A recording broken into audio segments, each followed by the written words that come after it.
Progreso, con Glatzer Tuesta. Adelante ustedes.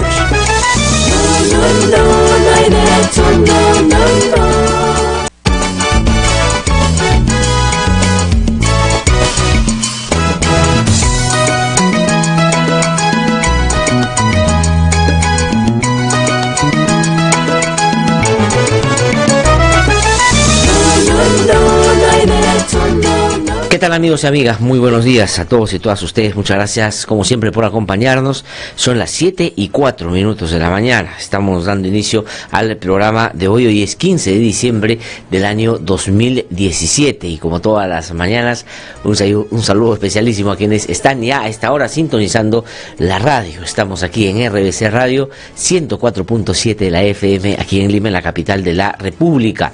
Muchísimas gracias también a quienes nos permiten, por un lado, un grupo importante de radioemisoras en distintas zonas del país, de salir a través de su frecuencia, pero también de todas las personas que muy amablemente nos siguen a través de estas radios. Gracias también a algunos canales de televisión que toman la señal y que la transmiten, y muchas gracias también a quienes nos siguen a través de las diversas posibilidades que nos presenta Internet. Una de ellas tiene que ver con la página web que están habilitadas para que usted nos pueda seguir. Puede buscarnos en IDL Radio, ahí nos encontrará, nos escuchará, también nos podrá ver y también hacer lo propio si es que tiene acceso a RBC Online. Ahí también puede seguirnos. Muchas gracias también a todas las personas que nos siguen a través de las redes sociales, y debo mencionar en particular el Facebook, que nos permite, como hoy, transmitir en vivo y en directo.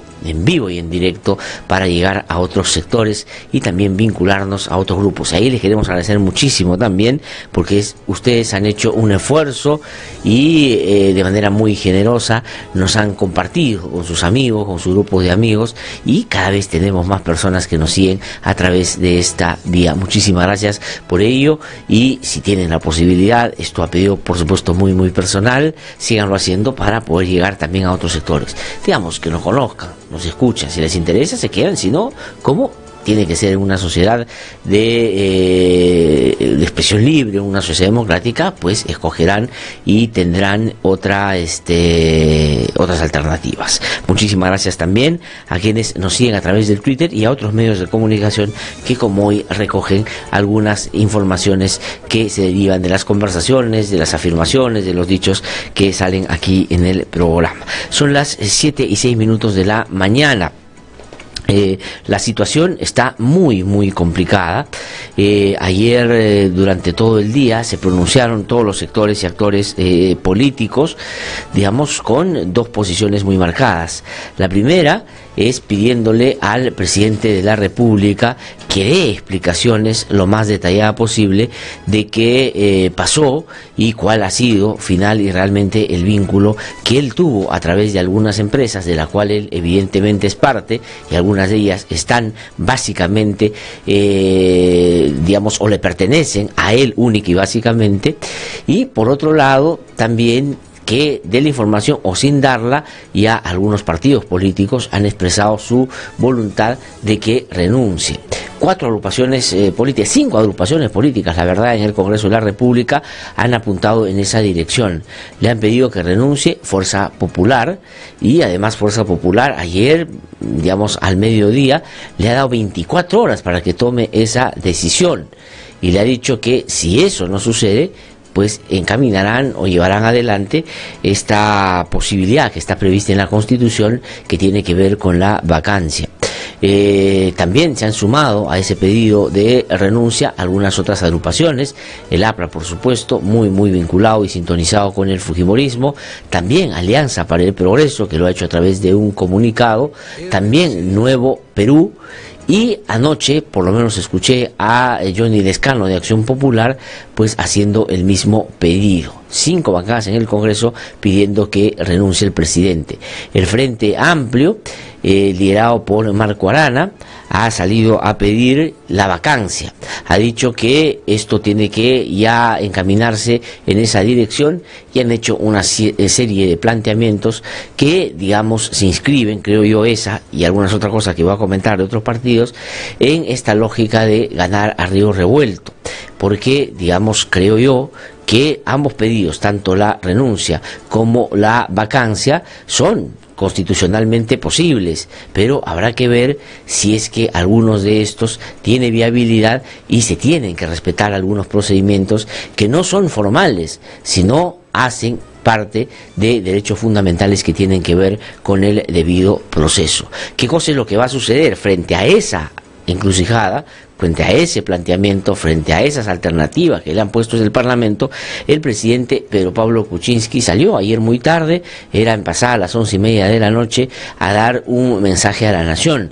Estuvo acompañado por buena parte de su gabinete, no estuvieron todos los ministros, y con buena parte de su bancada, no estuvieron todos los miembros de su bancada. Y el presidente de la República ha dicho, entre otras cosas, la principal tal vez, y que resumen y recogen todos los medios de comunicación el día de hoy, que no va a abdicar al cargo de la presidencia de la República, y que más bien ha dicho va a darle explicación en las instancias que corresponda para tratar de salvar su responsabilidad frente a hechos que, desde mi modesto punto de vista, claramente dan cuenta de asuntos que ya no solo tienen que ver con una ética bastante deteriorada o bastante disminuida, sino con asuntos que claramente configuran hechos ilegales o incompatibles con el ejercicio de la función pública, entendiendo que algunos de los casos que claramente expresan conflicto de intereses se produjeron cuando Pedro Pablo Kuczynski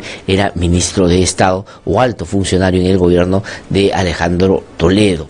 Pero el presidente de la República ha dicho no va a renunciar, ha dicho que se va a mantener, ha pedido que le levanten el secreto bancario, ha dicho que hay que tratar de cuidar el sistema democrático que tanto nos costó recuperar, pero las explicaciones que voy a revisar en detalle en un ratito, la verdad son muy débiles. Yo creo que si ese va a ser el argumento del presidente, ya su suerte está echada, porque no solo, digamos, deja de lado algunos asuntos que para una persona con su trayectoria deberían estar claros, sino también, y eso es lo preocupante, habla con tanta naturalidad de hechos que son claramente incompatibles. Él dice, yo tengo una empresa que es Wensfield y que declaré en mi declaración de intereses, o hice pública mi declaración de intereses, y efectivamente es mi empresa, es unipersonal. Pero entre el año 2004 y el 2007, que esta empresa contrató con Odebrecht para algunas asesorías, él era ministro de Estado, presidente del Consejo de Ministros y jefe de Proinversión. Y él dice, yo nada tuve que ver con esos contratos los firmó la empresa con estas empresas consorciadas, y por lo tanto yo no tengo absolutamente nada que ver con lo que ellos hacían en los contratos que firmaban. No necesitas haber estado tú directamente firmando un contrato para dar cuenta que había una tremenda incompatibilidad, porque lo que él dice al comienzo de su locución frente a este tema es lo que marca en realidad la pauta en esta relación, es que él es el dueño de esa empresa, y una empresa del cual el primer ministro es dueño, el ministro de Economía es dueño, y contrata con una empresa que a su vez le provee servicios al Estado, del cual él es un funcionario que determina muchas de esas cosas, es claramente una incompatibilidad. Y parece que el presidente de la República, de tanto ir y venir de lo público a lo privado, de lo privado a lo público, ha generado y ha sido, digamos, uno de los protagonistas probablemente más notorios de esto que, digamos, se configura como no solo un conflicto de intereses, sino lo que se llama la puerta giratoria. Es decir, yo cuando estoy en el ámbito privado, hago consultorías, gestiono intereses de determinados capitales, de determinadas entidades financieras, de determinadas organizaciones, de determinadas empresas, y luego giro y voy al Estado, me siento en el mostrador y resuelvo cosas a favor de esas empresas a las cuales antes he asesorado. Pero el presidente parecería que lo hace con tanta naturalidad que no le parece que ese es un asunto que a mí, ya creo cualquier persona que sigue con algo de interés estos aspectos de cómo debe moverse un funcionario público, son claramente incompatibles. Entonces la respuesta del presidente ha sido, la verdad, bastante insuficiente,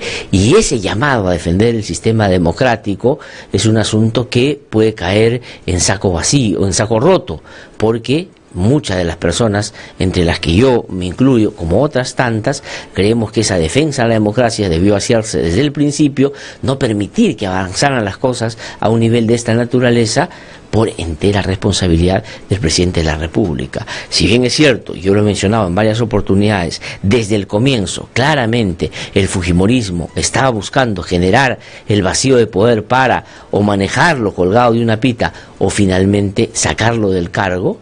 Hoy esa pretensión pasa a un segundo plano cuando el presidente no explica debidamente o sus explicaciones, por más detalle que dé, no son satisfactorias en un escenario donde efectivamente hay un asunto serio que él mismo ha provocado.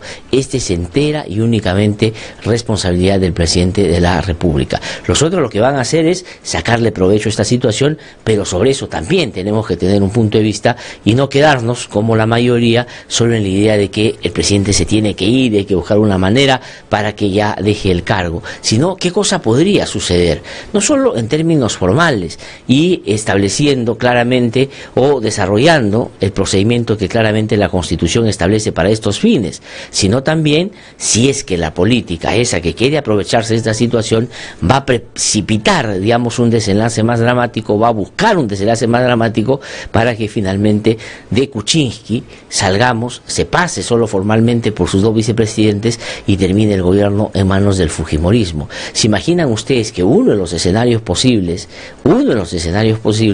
es que dentro de pocos días el presidente de la República sea el señor Luis Galarreta y que el señor Luis Galarreta tenga que convocar a nuevas elecciones y tenga que gobernar el país un periodo de transición que puede durar 6, 8, 10 meses y no solo, digamos, lo que eso simbólicamente significaría de que termina gobernando el que perdió las elecciones, haciéndole a Keiko Fujimori la satisfacción y la pasada por el hombro de que por fin su agrupación va a llegar al poder, sino lo que podrían hacer en tanto desbarajuste institucional en esos meses, habida cuenta del comportamiento que han tenido en el Congreso, ha tenido una sola vocación, una sola voluntad: cooptar todas las instituciones que puedan en algún momento hacerle frente a ese abuso y debilitar algunas otras para tratar de manejar las cosas desde lo fáctico, desde la brutalidad, desde la actitud matonesca que ellos han expresado, y no les importa que así sean vistos,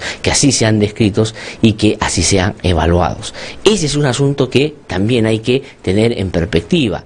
El presidente de la República está en una situación muy complicada. Lo que ha dicho ayer es tremendamente insuficiente. Si él cree que ese mensaje que ha dado ayer va a tranquilizar a la población en general, que ahora va a decir ya explicó el presidente y por lo tanto todo está resuelto, pues el presidente no tiene la menor idea el nivel de preocupación, el nivel de frustración, el nivel de molestia, el nivel de indignación que hay por lo que está pasando en la política en general y en particular con él, que dijo iba a garantizar los mínimos en un sistema democrático, porque Keiko Fujimori y el fujimorismo, y con razón, creo, por su actuación en el Congreso, iban a hacer un desbarajuste total. Entonces el presidente de la República, que de hecho ayer, no zanja ni resuelve absolutamente nada. Ha mostrado algunos documentos que tendrán que ser valorados debidamente. Pero, si bien es cierto, el presidente está en problemas, ayer ha dado una demostración pública de que tiene algo de voluntad de seguir explicando, pues lo que correspondería ahora es escucharlo en las instancias, ahí donde se van a tomar decisiones sobre su futuro. Y no puede entrarse a una actitud que solo es propia de lo que poco les interesa el país, de que poco les interesa el desenlace de esta situación, sino de lo único que quieren es aprovecharse de eso para sacarle rédito político y llegar a su molino, pues están diciendo ahora que se vaya de todas maneras. El fujimorismo, por ejemplo, le ha puesto un plazo. La pregunta es, si es que el presidente de la República se había resistido en ir al Congreso a explicar estas cosas, y el fujimorismo sobre todo insistía para que vaya a dar una explicación, ¿por qué ahora que el presidente ha decidido hacerlo, el fujimorismo no deja que vaya, que explique, y que después, si esto no es satisfactorio, pues que se discuta y se pueda promover algún otro mecanismo que la Constitución claramente establece? El afectar lo que es el debido proceso, que tiene como fundamento central dos aspectos que no son menores. Uno tiene que ver con el debido proceso, es decir, que se respeten los procedimientos, pero eso tiene en sí mismo un derecho que es más importante todavía, la posibilidad de cualquier persona de defenderse ahí donde se le imputa, en este caso, estos delitos o faltas graves. Si es que no se respeta eso, pues finalmente van a haber una serie de hechos que puedan cuestionarse también en otras instancias y que de pronto podrían terminar dando la razón al presidente cuando lo que tiene que explicar es grave, y creo que hasta ahora lo que ha dicho es totalmente insuficiente. Entonces, lo primero que hay que hacer en una situación tan grave como esta es el apego al fundamento principal del sistema democrático en sus basamentos como el debido proceso. No se puede saltar eso, porque eso sería, la verdad, malo para la propia causa, inclusive de aquellos que de buena voluntad, no de los que están en el Congreso, sino otros, quieren sanear el país y evitar que este tipo de comportamientos en la función pública se sigan dando y se den de una manera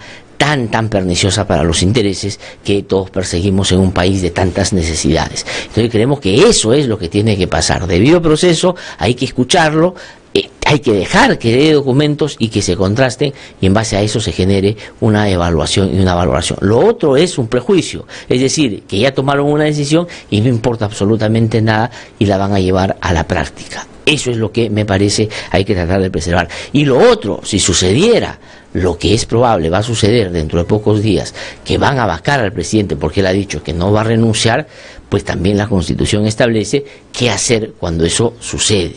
Es decir, que quienes tienen que encargarse del gobierno son sus vicepresidentes, y solo si estos están inhabilitados o tienen, digamos, algún problema serio que lleve a una inhabilitación o a una renuncia que es estrictamente personal, como pasó en la época de Fujimori, cuando él cobardemente se fue al Japón y quedaron sus vicepresidentes y estos renunciaron, y por eso Valentín Paniagua lideró exitosamente la transición democrática, pues se tiene que dar esos pasos. Si no, precipitar todo eso para que el fujimorismo salga, ¿no?, satisfecho de haberse traído abajo al presidente de la República y de gobernar algunos meses, pues es un asunto que debería llamarnos a una mayor preocupación, porque yo creo y sigo pensando que lo peor que nos puede pasar es que finalmente el fujimorismo se salga con la suya. Ellos desde el comienzo pretendieron que este escenario se consolidara, que este escenario se fuera gestando, que este escenario se produjera. El presidente de la República, con su mal manejo político, con su subordinación al fujimorismo, con su poca destreza política y su poca capacidad para poder plantear una agenda país que sin duda podría habernos llevado a imaginar siquiera qué estaba pensando con el país de aquí a unos 5 años. Nada de eso ha hecho, y el presidente ha sido realmente en ese aspecto intrascendente.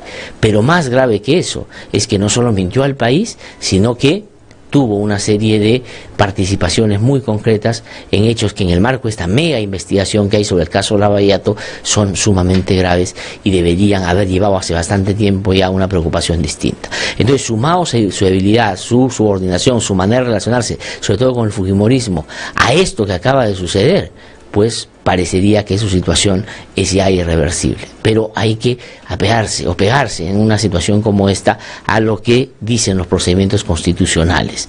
Entonces, la actitud del señor Pedro Pablo Kuczynski frente al fujimorismo, por lo que se viene conociendo en los últimos tiempos, como decíamos ayer cuando conversaba con Ernesto de la Jara, podrían haber tenido mucho que ver con todo esto que él más bien quería que no se saque a la luz y que no se empiece a discutir y no se empiece a cuestionar. Por esa manera el presidente de decir yo soy una persona honorable y honesta y no he hecho nada ilegal, da cuenta de que no está entendiendo realmente la dimensión del problema. Hasta el día de ayer, por la tarde-noche, antes del mensaje presidencial, en el sector más, digamos, cercano al presidente de la República, se evaluaba varias posibilidades. Se evaluaba la renuncia, se evaluaba qué va a pasar si es que no satisface, digamos, cualquier punto de vista que él exprese a una oposición que está ya embravecida con el tema de la vacancia. Pero también se empezó a especular y a discutir la posibilidad de que el presidente de la República pidiera ante el Congreso lo que está establecido en la Constitución también, y es la suspensión temporal del cargo. Es decir, no renuncio, no me vaques, yo pido que me suspendan en el cargo mientras dure la investigación en el Congreso y mientras se aclaren algunas cosas en el Ministerio Público, y después regreso al gobierno. Parecía que esa la versión y que iba a dar el presidente de la República ayer ayer en este mensaje a la nación. Parecería que al final lo terminaron convenciendo de que salga y diga que nada tiene que ver con estos asuntos y que diga que no va a renunciar y dejar la cosa así. ¿Qué cosa es lo que va a suceder? Pronóstico reservado. Pero vamos para que usted más o menos vaya imaginando qué cosa es lo que puede suceder, pues tomemos la temperatura y vayamos al temperamento de las agrupaciones políticas en el Parlamento que ya se han expresado en distintos tonos sobre cómo creen que se debería resolver esta situación. Vamos a escuchar primero lo que el presidente de la República dijo el día de ayer, ¿no? Vamos a escuchar a Pedro Pablo Kuczynski ayer tarde. ¿A qué hora fue? Fue casi a la medianoche, ¿no es cierto? Y dijo lo siguiente, vamos a escucharlo. Estoy aquí para decirles, no voy a abdicar ni a mi honor, ni a mis valores, ni a mis responsabilidades como presidente de todos los peruanos. Invito a todos los actores políticos a hacer lo mismo. Nos costó mucho recuperar esta democracia. No la volvamos a perder. Esta segunda afirmación de que nos costó tanto recuperar la democracia y que deberíamos defenderla y no perderla, hace sentido si es que él hubiera tenido un comportamiento adecuado para defenderla durante todo este tiempo. Y si es que el presidente hubiera llegado a esta situación, que es muy crítica, con todo lo que se ha conocido, pero habiendo hecho evidente un comportamiento de defensa cerrada a eso que el fujimorismo claramente quería golpear, que es la institucionalidad democrática, que es la propia presidencia de la República y gobernar a través de el autoritarismo desde el Parlamento. Pero él, lejos de dar muestras en ese sentido, es decir, frente a eso, de que él estaba en contra de ese abuso, él agachaba la cabeza, dejó que le cortaran la cabeza a varios ministros, dejó que nombraran a varios personajes muy vinculados al fujimorismo en cargos claves, empezó a quitarle a las políticas públicas todo lo que los fujimoristas querían que se erradicara tremendamente de las políticas, tanto en educación, en salud y en justicia y en otros ámbitos. Puso ministros que Keiko Fujimori a través de otros le sugirieron para bajar la temperatura y que se calmaran las aguas en el Congreso de la República. Empezó a actuar de una manera, la verdad, poco digna frente al encargo que se le había dado. Pero a eso se le ha sumado ahora este hecho que es muy grave y que hasta ahora no explica debidamente. Porque si lo que ha dicho ayer es el fuerte o condensa los principales argumentos que él tiene frente a la imputación que se le hace, me temo que ya su suerte está echada y que solo hay que ver cuál es el procedimiento que finalmente se va a emplear al respecto. Pero vamos a escuchar qué dicen los representantes de otras bancadas. Escuchen ustedes no solo lo que dice, sino la manera y en el tono que lo plantea el fujimorismo. Esto fue ayer más o menos al mediodía, ¿no es cierto? Comenzando la tarde, el señor Salaverry, ¿no? Que es el vocero de Fuerza Popular, emplazó al presidente de esta manera y le dijo lo siguiente. Es evidente que su permanencia en el máximo cargo de la nación es insostenible a raíz de las pruebas concretas de actos de corrupción que el día de ayer la Comisión Lavajato le ha mostrado al Perú. Aquí no caben más explicaciones. Aquí lo que el pueblo peruano exige es que el presidente renuncie y que se dé una transición constitucional para que el vicepresidente de la República asuma la presidencia del Perú. Bueno, pero digamos, como yo por lo menos, no sé si ustedes, amigos y amigas que nos siguen muy generosos y gentilmente, y agradezco muchísimo los comentarios que están expresando a través de las redes mientras hacemos estos comentarios, yo no le creo nada a los fujimoristas. Cuando dicen una transición democrática ordenada y que los vicepresidentes asuman la presidencia, yo creo que es básicamente para dos cosas: para poner ahí al señor Martín Vizcarra y a la señora Mercedes Arauz e identificar sus debilidades, que la verdad se notan a la distancia, golpear por ahí y hacer que esto finalmente termine en manos del fujimorismo. Lo que quiero decirles, para resumir y para que vean el drama del país, lo que está sucediendo hoy día nos pone en esta situación. Un presidente como Pedro Pablo Kuczynski, que digamos ha deshonrado y no ha defendido el sistema democrático como corresponde y que está en un apuro y un apremio serio porque no informó y no dio cuenta de sostenidas relaciones que tuvieron empresas de la cual él es parte con empresas que a su vez contrataban con el Estado y que estaban vinculadas a estos actos de corrupción que tanto nos han indignado en los últimos tiempos. Ese presidente es un presidente que probablemente dentro de poco deje de ser presidente y habrá que ver la vía, siempre respetando el debido proceso y siempre, digamos, procurando hacer que cualquier persona, por más que se le impute delitos graves, tiene el derecho a defenderse y a tratar de revertir el peso de la evidencia que del otro lado se viene mostrando. Eso es un asunto que, por supuesto, nos indigna y nos genera un malestar tremendo. Un presidente así no es lo que nos merecíamos si es que finalmente se confirma todo lo que se ha dicho. Pero a la vez, la pretensión de otro sector de sacarlo a como dé lugar sin respetar el debido proceso y que hacer solo la formalidad para finalmente dejarla de lado y bajo la lógica de, acuérdense ustedes esto, el fujimorismo nació, el fujimorismo se fortaleció, el fujimorismo creció en escenarios de, comillas, emergencia. Fujimori se convirtió en dictador diciendo que nos salvaba del caos, del terrorismo y de la incapacidad de la política para resolver los problemas de la gente. Cada vez que tenía serios problemas o cuestionamientos de corrupción, de violación de derechos humanos, decía que el terrorismo otra vez repuntaba, nos hacía daño, entonces generaba siempre un ánimo y un escenario de emergencia para justificar su dictadura. Y el fujimorismo, que está en el Congreso, también se vive o vive, sobrevive,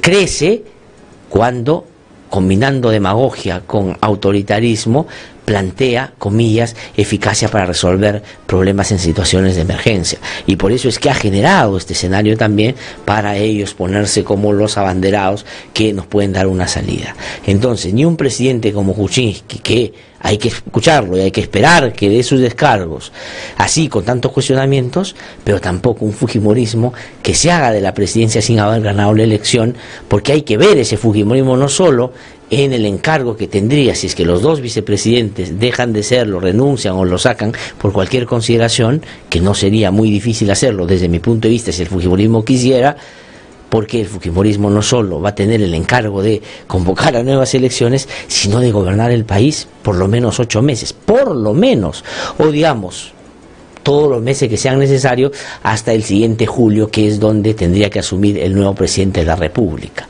Y eso podría significar no solo, digamos, una afrenta en términos de lo que el país espera, que el fujimorismo no ha ganado ninguna elección, sino que ellos sean los que ordenen el tipo de democracia que en el Perú debemos tener después de lo que nos hicieron en los 90. Eso realmente es grave. Solo pensar en esa imagen debería llevarnos a decir cuál es la mejor salida.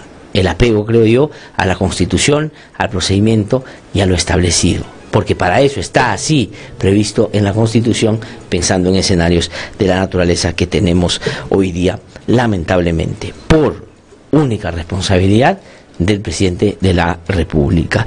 Y vamos a terminar comentando un poquito lo que ha hecho Marco Arana y el Frente Amplio.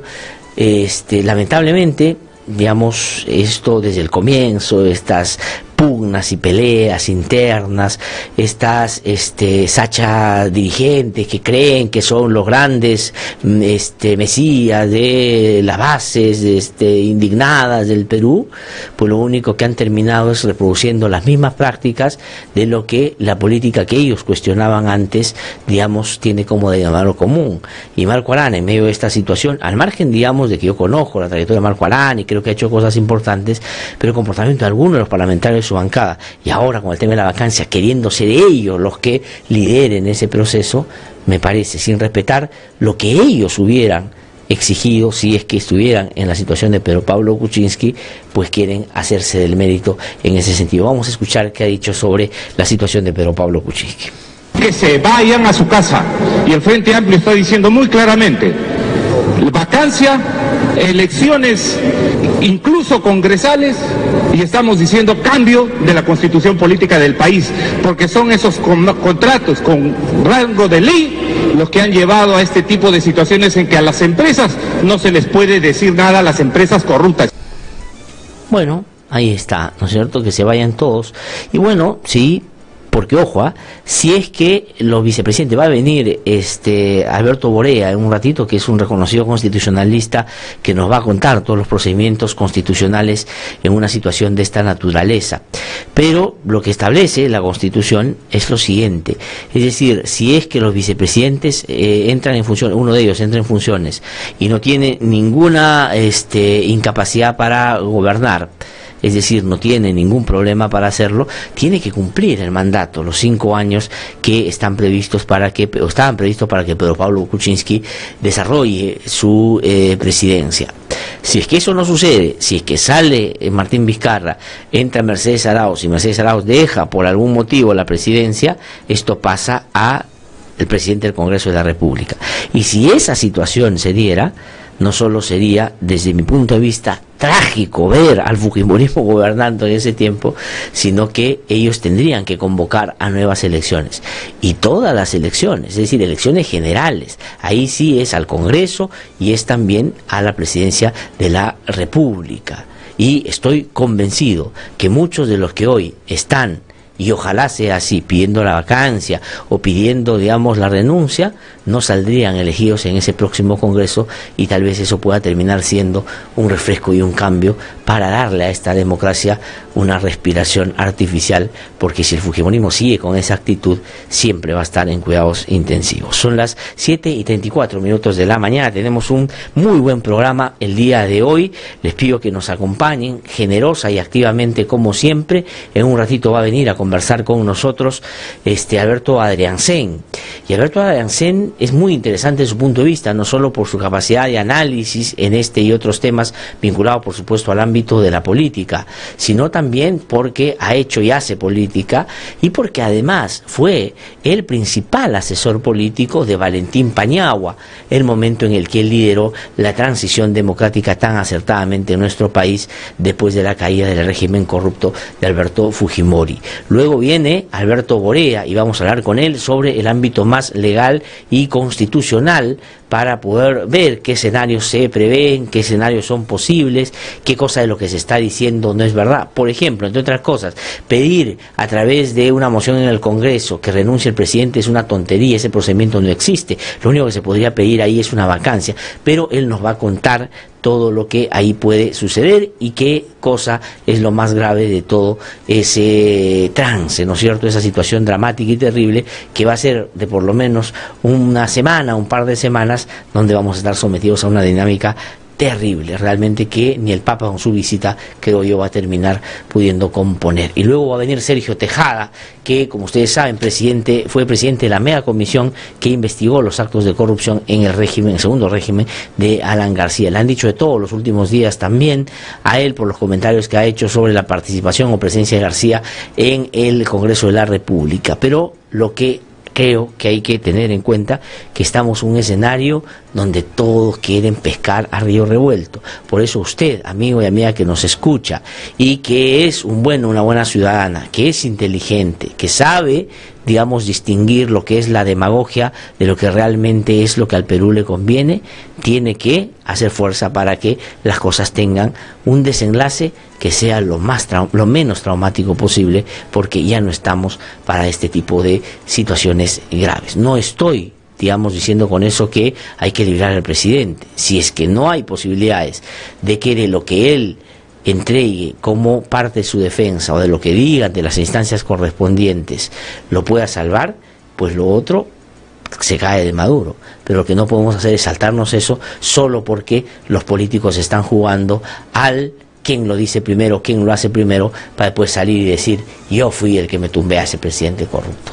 Mucha demagogia, y la verdad, eso es muy peligroso para el país. Son las 7:36 de la mañana, vamos a una pausa, regreso en un instante. Soy Glaser Ruesta y como todas las mañanas tendré el honor de estar con ustedes esta mañana. Pero antes de irme a la pausa, solamente, si me permites, Emanuel, un minutito, por favor. Quiero saludar a mi gran amigo Juan Carlos Coya, que está cumpliendo años el día de hoy y nos escucha diligentemente todas las mañanas.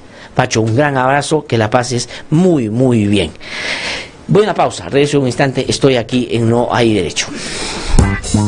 Antojos y manjares de Raúl y Ángela.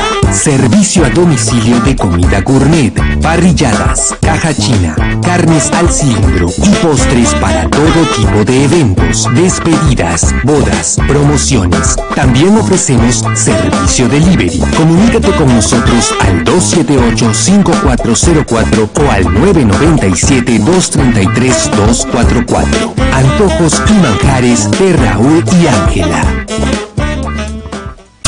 Que no te cuenten cuentos, el Diario 1 te cuenta la verdad. Compra el Diario 1, el diario oficial de la realidad peruana.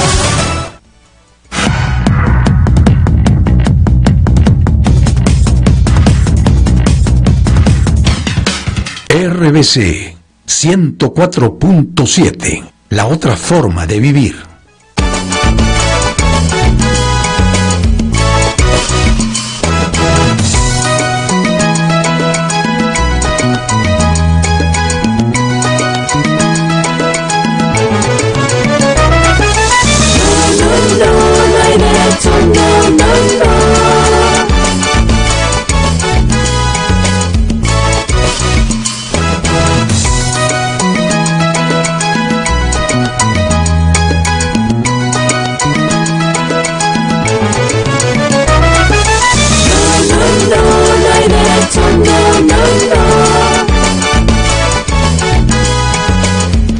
Son las 7:38 de la mañana, estamos de vuelta aquí en No Hay Derecho. No anuncié antes de irme a la pausa, está ya aquí en nuestros estudios Alberto Adriancén. Él, como ustedes saben, es un reconocido analista, político, ha sido parlamentario andino, un buen parlamentario andino, que digamos creo que de los que fueron elegidos por lo menos en el periodo anterior, el único que se tomó en serio su trabajo, hizo cosas muy importantes, pero no vamos a hablar de eso por cuestiones de tiempo, por supuesto. Pero además de eso, cumplió un papel muy importante cuando se produjo la caída del régimen de Alberto Fujimori. Fue el principal asesor político de Valentín Paniagua, el presidente de la transición democrática, que en tan poco tiempo no solo, digamos, nos dio la posibilidad de una elección libre y transparente, que era su encargo principal, sino se la jugó por sentar las bases, entre otras cosas, para la lucha contra la corrupción, que fue, por lo menos en un primer momento, bastante eficiente. Beto, ¿qué tal? ¿Cómo estás? Un gusto saludarte, muy buenos días. Bien, buenos días, muchas gracias. Bueno, preocupados, ¿no es cierto?, por lo que está sucediendo, pero antes de entrar un poco a hacer historia y memoria sobre lo que pasó después de la caída de Fujimori, quiero recoger tu punto de vista, tu opinión sobre lo que está pasando. Digamos, lo que hasta hace poco con Kuczynski veíamos, digamos, kilómetros a la distancia, es que era débil, precario, en fin, subordinado, cada vez bajando más la cabeza. Pero este último componente aparecía, pero no con la nitidez en los últimos casos, en los últimos tiempos, de que él con mucha naturalidad prestaba servicio a estas empresas, y no solo no las declaró, sino que a que le preguntaban decía que no de ninguna manera. Pero ¿cuál es tu análisis, tu reflexión? ¿Qué tan grave es esta situación?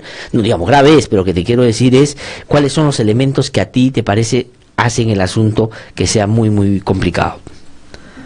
Bueno, en primer lugar el contexto, ¿no? Uh-huh. El contexto, porque no solamente el contexto de la corrupción, que es un poco lo que explica qué le pasaba al presidente, ¿no? Uh-huh. Sino el contexto de que la gente no cree en nadie, entonces por lo tanto no hay solución si la gente no se moviliza, ¿no? Uh-huh. O sea, porque yo creo que y lo he escrito el día jueves en La República, estaba frente al retorno de la amenaza autoritaria, o sea, ¿no? Y también por un lado no hay gente que se moviliza que sea capaz de decir yo quiero la democracia, como tú has planteado, ¿no? O sea, como fue el año 2000, que fue lo opuesto. ¿Y te sorprende eso por la gravedad de los hechos? ¿A qué le atribuyes tú el que no hay esa movilización? Efectivamente, el 2000, con una situación así, la gente estaba en la calle y fue determinante. ¿Por qué ahora no? Por el descrédito de los políticos, ¿no? Además, y por el descrédito de los gobiernos. O sea, tiene 0,6, creo que, según la última encuesta, sí.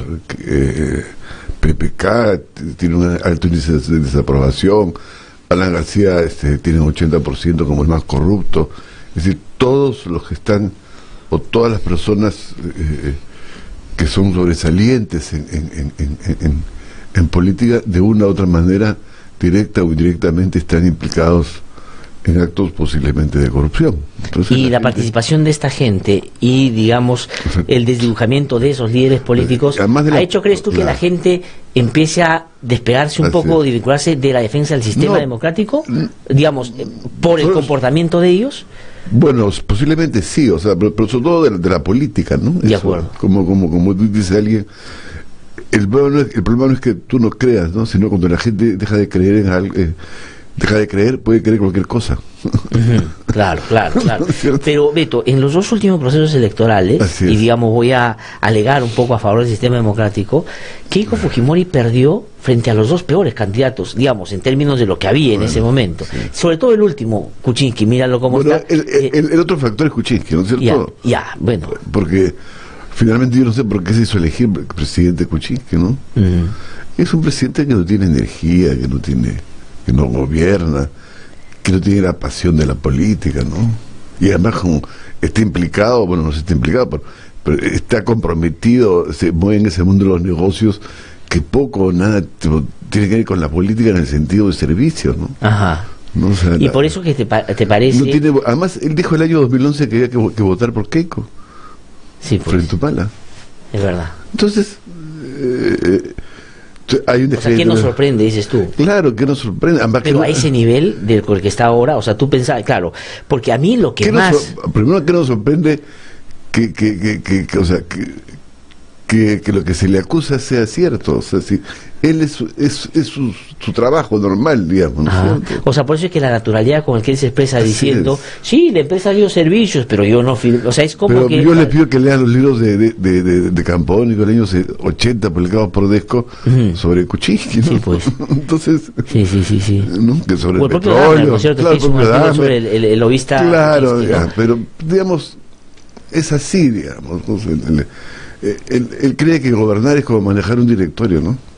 Y no es así, ¿no? Es un personaje que le falta pasión para la política, que no se levanta pensando en la política, en cuál es la estrategia del día, y cree que porque dice, tengo que defender mi honor... y la democracia, además. Y la democracia la gente le va a creer, ¿no?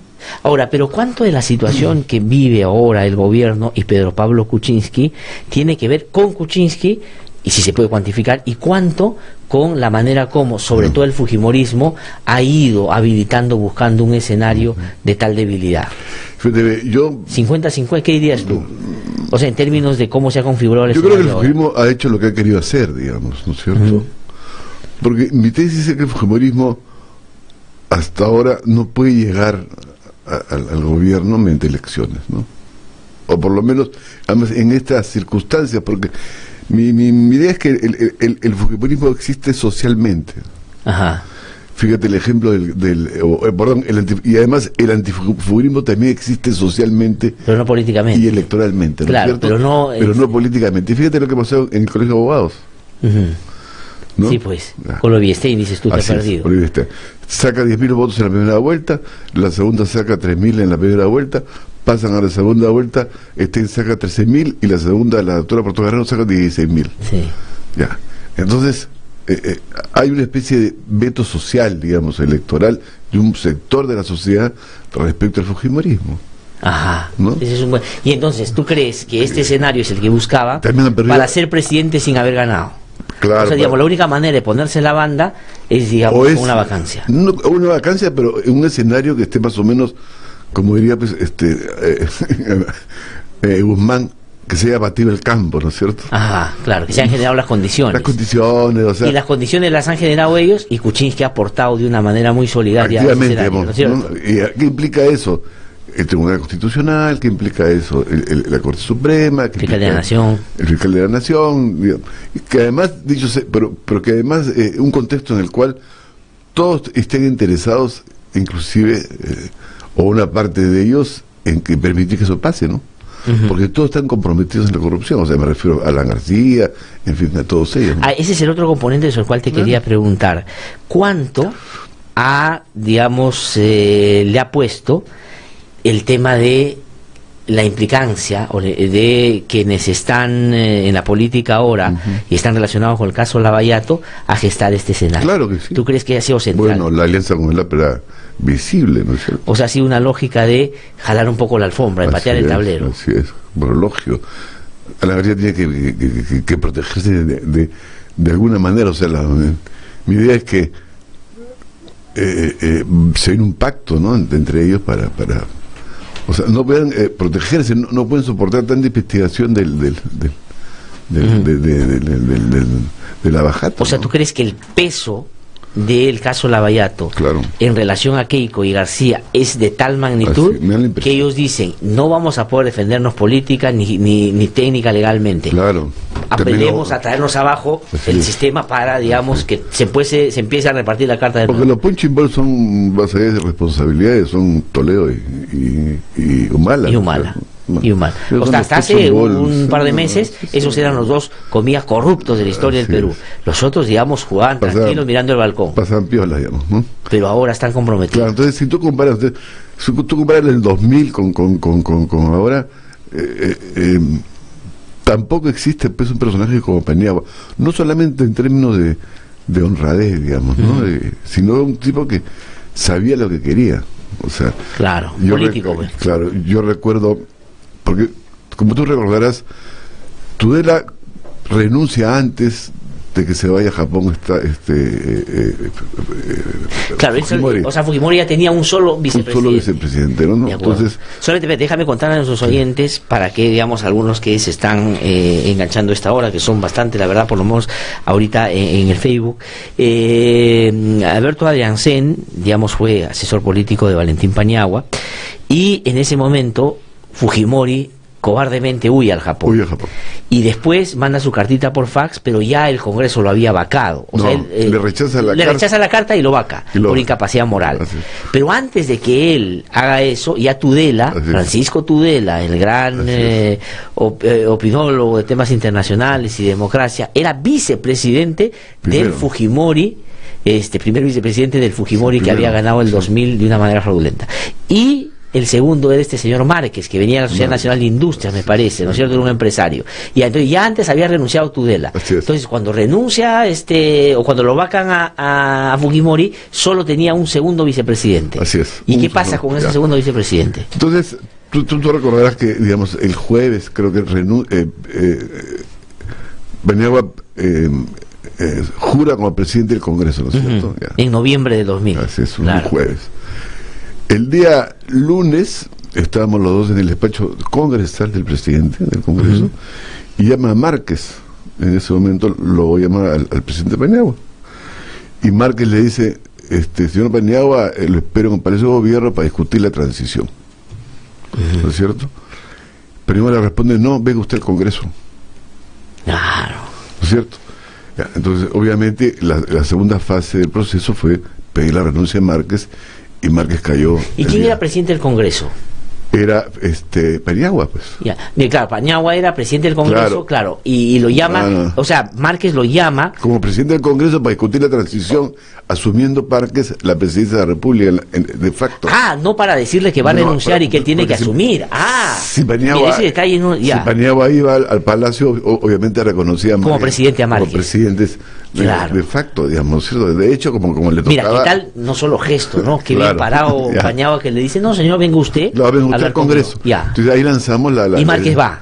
No va. No va. Lanzamos la idea de la renuncia de Márquez, y Márquez al día siguiente renuncia. Tú eres un presidente que hemos además contar el apoyo de los partidos, Paniagua, ¿no? Que tiene una voluntad, además tiene una estrategia, tiene ideas sobre qué hacer. Y era honesto, pues. Claro. Tú dices, intachable, ¿no, Paniagua? Pero PPK no tiene ideas. Sí. O sea, como dice Paniagua, si no tienes idea, mejor no te metes a la política, ¿no? Y menos gobiernes. Entonces, también hay un factor del presidente en esta crisis, ¿no? Sí, es verdad. Que no gobierna mucho, que no para mucho en Palacio. Yo imagino cómo serán sus reuniones con los ministros, en fin, ¿no? O sea, delega muchas facultades. Pero el contexto es el abajato y todos los políticos implicados. O sea, dirías tú, la debilidad y la manera de cómo es el presidente. el ánimo y la avidez del fujimorismo por hacerse la presidencia sin haber ganado la presidencia, y digamos el tercer elemento central es el caso Lavallato. Ese es el mix. Y una voluntad de no reformar pues la democracia, ¿no? Que implica la Constitución, o sea, porque mi idea también es que nosotros derrotamos al gobierno fujimorista, ¿no? Pero no derrotamos al régimen fujimorista, que está plasmado en la Constitución del 93, ¿no? Sí, pues. Entonces, no desmantelamos y no reformamos las instituciones que teníamos que reformar, ¿no es cierto? Desde la judicatura hasta los medios de comunicación. Sí. Ahora, y teniendo a la base, Beto, sobre todo la experiencia que tú tienes, además de haber sido un actor importante en ese proceso, ¿cómo ves el desenlace de esta historia donde Kuczynski es protagonista? ¿O qué, digamos, dirías tú debería pasar para que, siendo dramática, no sea más traumática de lo que podría ser, ¿no? Yo creo que no hay actores de peso para que cambien el curso de la situación, ¿no es cierto? Yeah. O sea, me parece que lo más probable es que vaquen a PPK, ¿no? Ajá. Ahí la pregunta que hay que hacerse es si el fujimorismo va a seguir avanzando en el copamiento de las instituciones, ¿no es cierto? O sea, es una captura del Estado, digamos, de las instituciones, porque ellos requieren un entorno favorable para que Keiko pueda ser presidente, ¿no? O sea, no... Claro, tú crees, pero digamos, lo que tendría que pasar es, si se va... que vaquen a Kuczynski. A Kuczynski. Entra Vizcarra. Ahora, Vizcarra es un presidente débil porque lo van a acusar por lo chinchero. De chinchero. Además, ya, digamos, le mandaron el mensaje siendo ministro. Sí. Además, ya en ese momento, creo yo, no sé si te pregunto, pensando el fujimorismo de que si en algún momento se va a PPK, para que ya quede con banderías... Mercedes Arauz, imagino que va a conciliar con el fujimorismo, ¿no? Sí. Por algo ha sido candidata del APRA el año 2011, es cierto, efímera, pero fue candidata del APRA, ¿no? Ahora, entonces, ¿tú crees que en el caso o en el supuesto de que vacan a PPK, va a convenirle más al fujimorismo sacar a un Martín Vizcarra y quedarse como con presidenta, claro. Con Mercedes Arauz? Mercedes Arauz estaría en la disposición, por lo menos. ¿Y en la capacidad? Así es. Bueno, disposición sí, porque yo creo que le encantaría, pero ¿no es cierto? Habría que ver eso, ¿no? Entonces, por eso yo creo que la salida que es muy difícil, porque no hay mucha fuerza para imponerla. Como digo, no estamos en el año 2000, donde tú tenías gente movilizada a través de los cuadros suyos. Se había dividido el fujimorismo en ese momento. Sí, pues, ¿no es cierto? Es verdad. Se había dividido, que fue fundamental para que Paniagua gane la presidencia del Congreso. No, yo creo sobre todo, Beto, y tú, digamos, que hace política hace tiempo, tiene que ver con la persona. Tenías a Paniagua. Cuando Paniagua, ¿te acuerdas? Lucar, en su programa, le hace una acusación infame con esa, digamos, moral que sostenía la actuación de Paniagua. En vivo lo saca y le dice: usted le hago responsable, y digamos todos respaldan esa actitud. Pero Kuczynski, que ahora llama a alguien para decirle que lo que está diciendo de First Capital, lo de Wayfield, no es verdad, o sea, queda de verdad. Además, ¿tú has visto su presentación? No, o sea, claro. digamos... Pero además tú estás con un presidente que se dice, ¿no? No voy a la comisión, al final se voy a la comisión, no tal cosa, sí tal cosa, o sea, no es un presidente que tiene una posición sostenida. Además, me da la impresión que tampoco tiene operadores políticos. Me da la impresión que conversen con los partidos, que vean. No tiene. Entonces, yo creo que entonces, como no tienes la coyuntura del 2000, lo más probable es que avance el fujimorismo, ¿no? O sea... Pero el fujimorismo, o sea, lo que quiero entender es cuál es tu idea de hasta dónde crees tú que avanzaría el fujimorismo. ¿Avanzaría hasta poner a alguien como Mercedes Arauz, que va a transar con ellos en términos políticos, y de ahí comar las instituciones, o sacar a ella y que Galarreta se ponga la banda? También esa posibilidad. Sí, también. ¿Qué te dice esa imagen de Galarreta con la banda presidencial? Pero es que justamente es para armar el escenario electoral, porque si sube Galarreta se convoca elecciones inmediatas, ¿no? Sí. Entonces... obviamente es una posibilidad, porque mi tesis es que ella sabe que no puede ganar las elecciones porque hay un veto electoral. Ajá. Tiene que derrotar ese veto electoral, ¿no es cierto? Va a restringir el sistema electoral, en fin.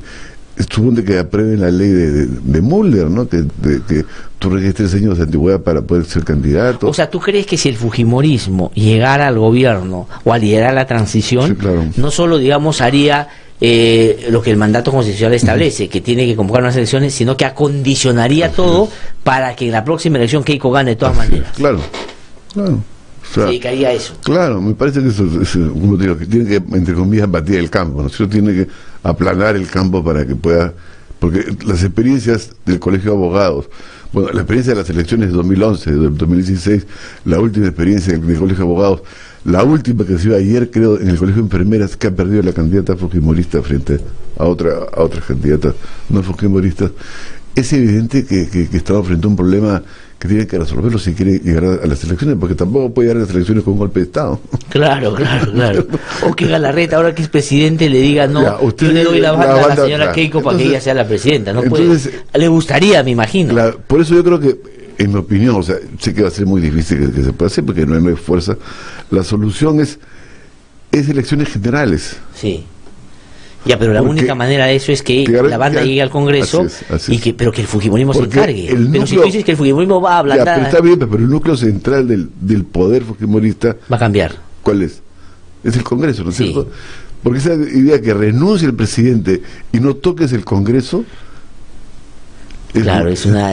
o sea, digamos... Es un poco naif, digamos, ¿no? Claro, o sea, ellos mantener su poder ahí y tener débil al Ejecutivo. Claro, tú le dejas todo el poder al fujimorismo. Es solo cambiar la figura del presidente por la de su vicepresidente para ellos seguir haciendo lo que le da la gana. Por eso creo que lo mejor son elecciones generales. Ya, y si eso pasara, ¿el fujimorismo le iría bien a las elecciones o no? ¿Crees tú? Habría que competir en las elecciones, pues, ¿no es cierto? Claro. Habría que pelearlas, es otro escenario distinto, ¿no es cierto?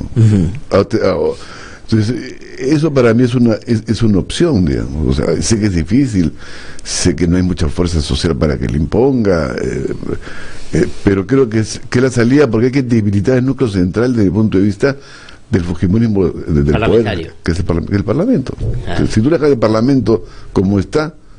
Ahora, pero ahí creo que puede empezar ya otras cosas más terrenales, ¿no? Como que muchos congresistas de fujimorismo dirán, ¿qué cosa otra vez vamos a ir a elección? Y ellos no, digamos, ¿cuántos de esos volverían a salir? Claro, como me dijo un amigo, pues tienen hipotecas, en fin, tienen que comprar sus carros. Claro. Entonces ya. Digamos, como dice Guido Lombardi, viene la lógica del ganapán. Pues claro. O sea, dice que yo que tanto esfuerzo he hecho para llegar, ahora que vas a... Porque ¿cuántos salen de esos fujimoristas? ¿Saldrían algunos? Bueno, en general, en general, de todos los partidos. De todos los partidos, o sea, y por ejemplo, el Frente Amplio está con la lógica de la vacancia y ha pedido nuevas elecciones. No me parece mal esa lógica. Pero ellos, digamos, pensando tal vez de que les puede ir mejor en un proceso electoral. Claro, pero si están partidos y divididos como están, de repente no. Claro, o como yo escuchaba a Nuevo Perú, no puedo ir a las elecciones porque no tengo la inscripción. Me parece un poco naif la explicación. O sea, lo que te quiero decir es que esa es una opción que me parece que nos abre una ventana, como se dice ahora, una ventana de oportunidades para poder optar por otra cosa. Porque lo otro es dejarle el poder intacto al fujimorismo, ¿no es cierto? Claro, porque digamos, si el presidente era débil, siendo presidente, cualquier vicepresidente va a ser, por su propia naturaleza y origen, más débil todavía. Entonces, yo sí creo que... Y ahí que se haga una especie de pacto para no seguir, entre comillas, castigando el punto de la política, o a los políticos respecto a la bajando. ¿No? O sea, porque ya, digamos, los políticos no resisten más investigaciones, ¿no? ¿Tú te imaginas que se pasen como delatores premiados a los 5 empresarios? Olvídate, empiezan a contar todo y...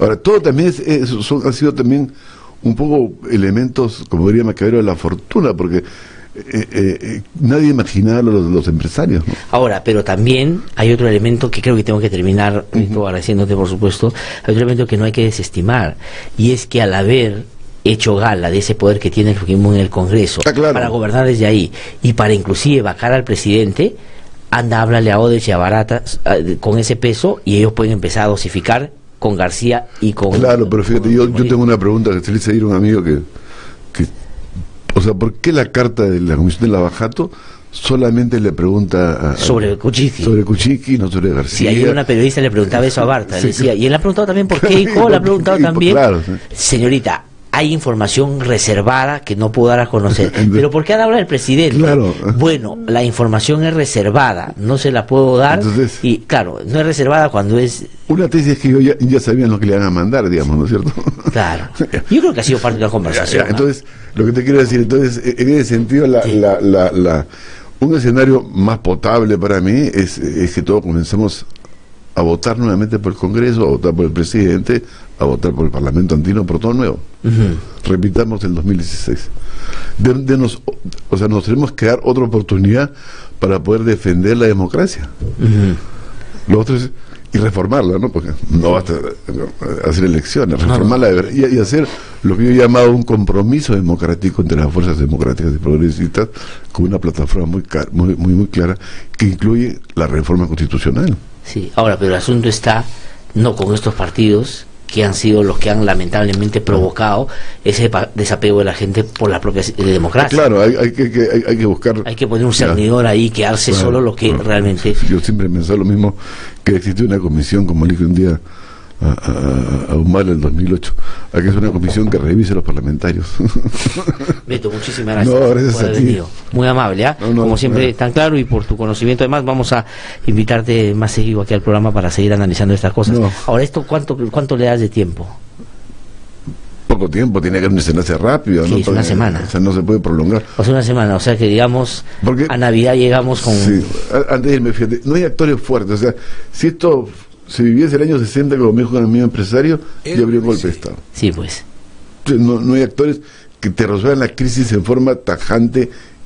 Ahora, para bien y para mal, ¿no? Y cambiando del escenario, ¿no es cierto? Sí, para bien y para mal. Para mal un golpe, para bien un pañagua, no hay. Sí, pues. Gracias, Beto. Gracias por conversar con nosotros. Soy una pausa y regreso para hablar con Alberto Borea, que ya está en nuestros estudios.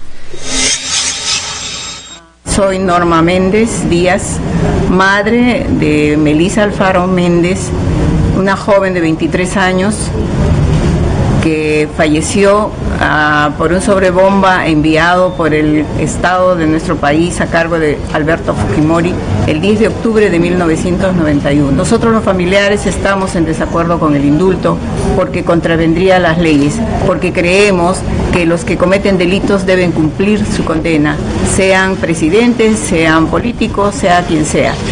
No, las leyes se deben cumplir. Como familiar decimos, el indulto es insulto.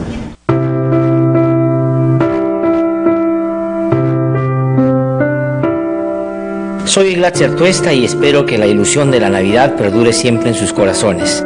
Es el sincero deseo del programa No hay Derecho de IDR Radio, que se transmite de 7 a 9 de la mañana todos los días aquí en RBC Radio.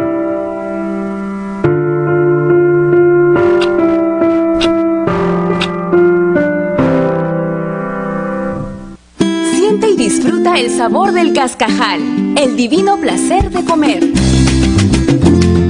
El Cascajal Restaurant Show. Ubícanos en Avenida Francisco Lazo, 2495 Lince. Reservas al 222-2251. El Cascajal, comida peruana para todo el mundo. RBC 104.7, la otra forma de vivir.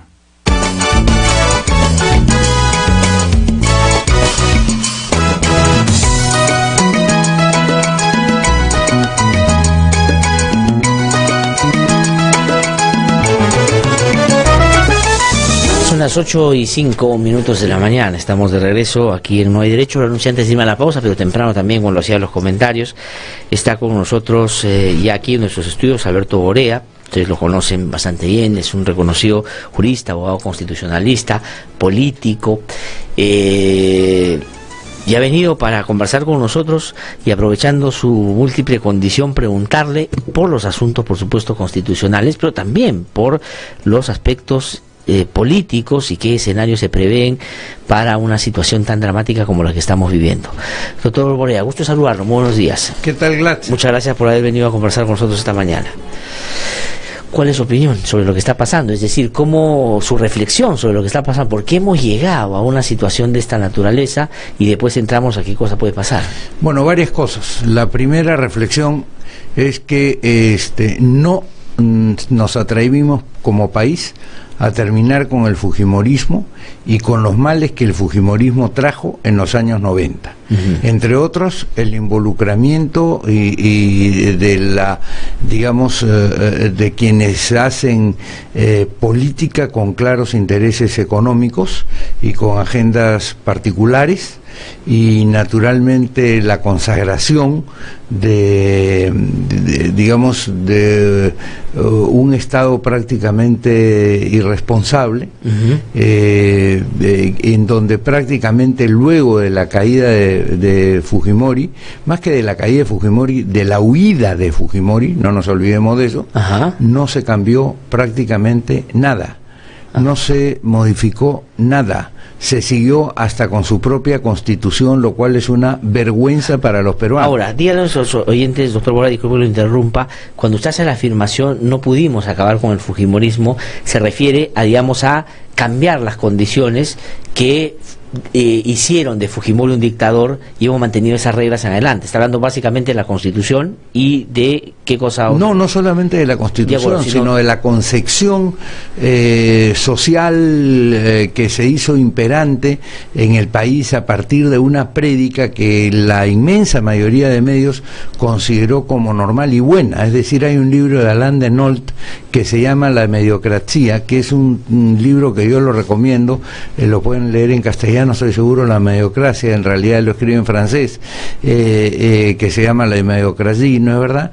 Pero el tema fundamental está en que casi como que se ha dado como que el único juego en el pueblo es el juego del neoliberalismo, y que en consecuencia hay que ver de qué manera nos acomodamos con eso. Y lamentablemente muchas personas que eventualmente hacían desde las universidades investigaciones importantes, o de los think tanks, de los tanques de pensamiento, algunas propuestas, hoy día esas mismas universidades y esas mismas instituciones están cooptadas por las financiaciones de los grupos de poder económico, fundamentalmente. O sea, la toma del poder, el copamiento de ya no solamente el sistema política, político, sino en general, sino el sistema social, el sistema del imaginario colectivo, que hace que efectivamente se vea como exitoso solamente al que gana dinero, se deja de lado al que, no teniendo recursos, se le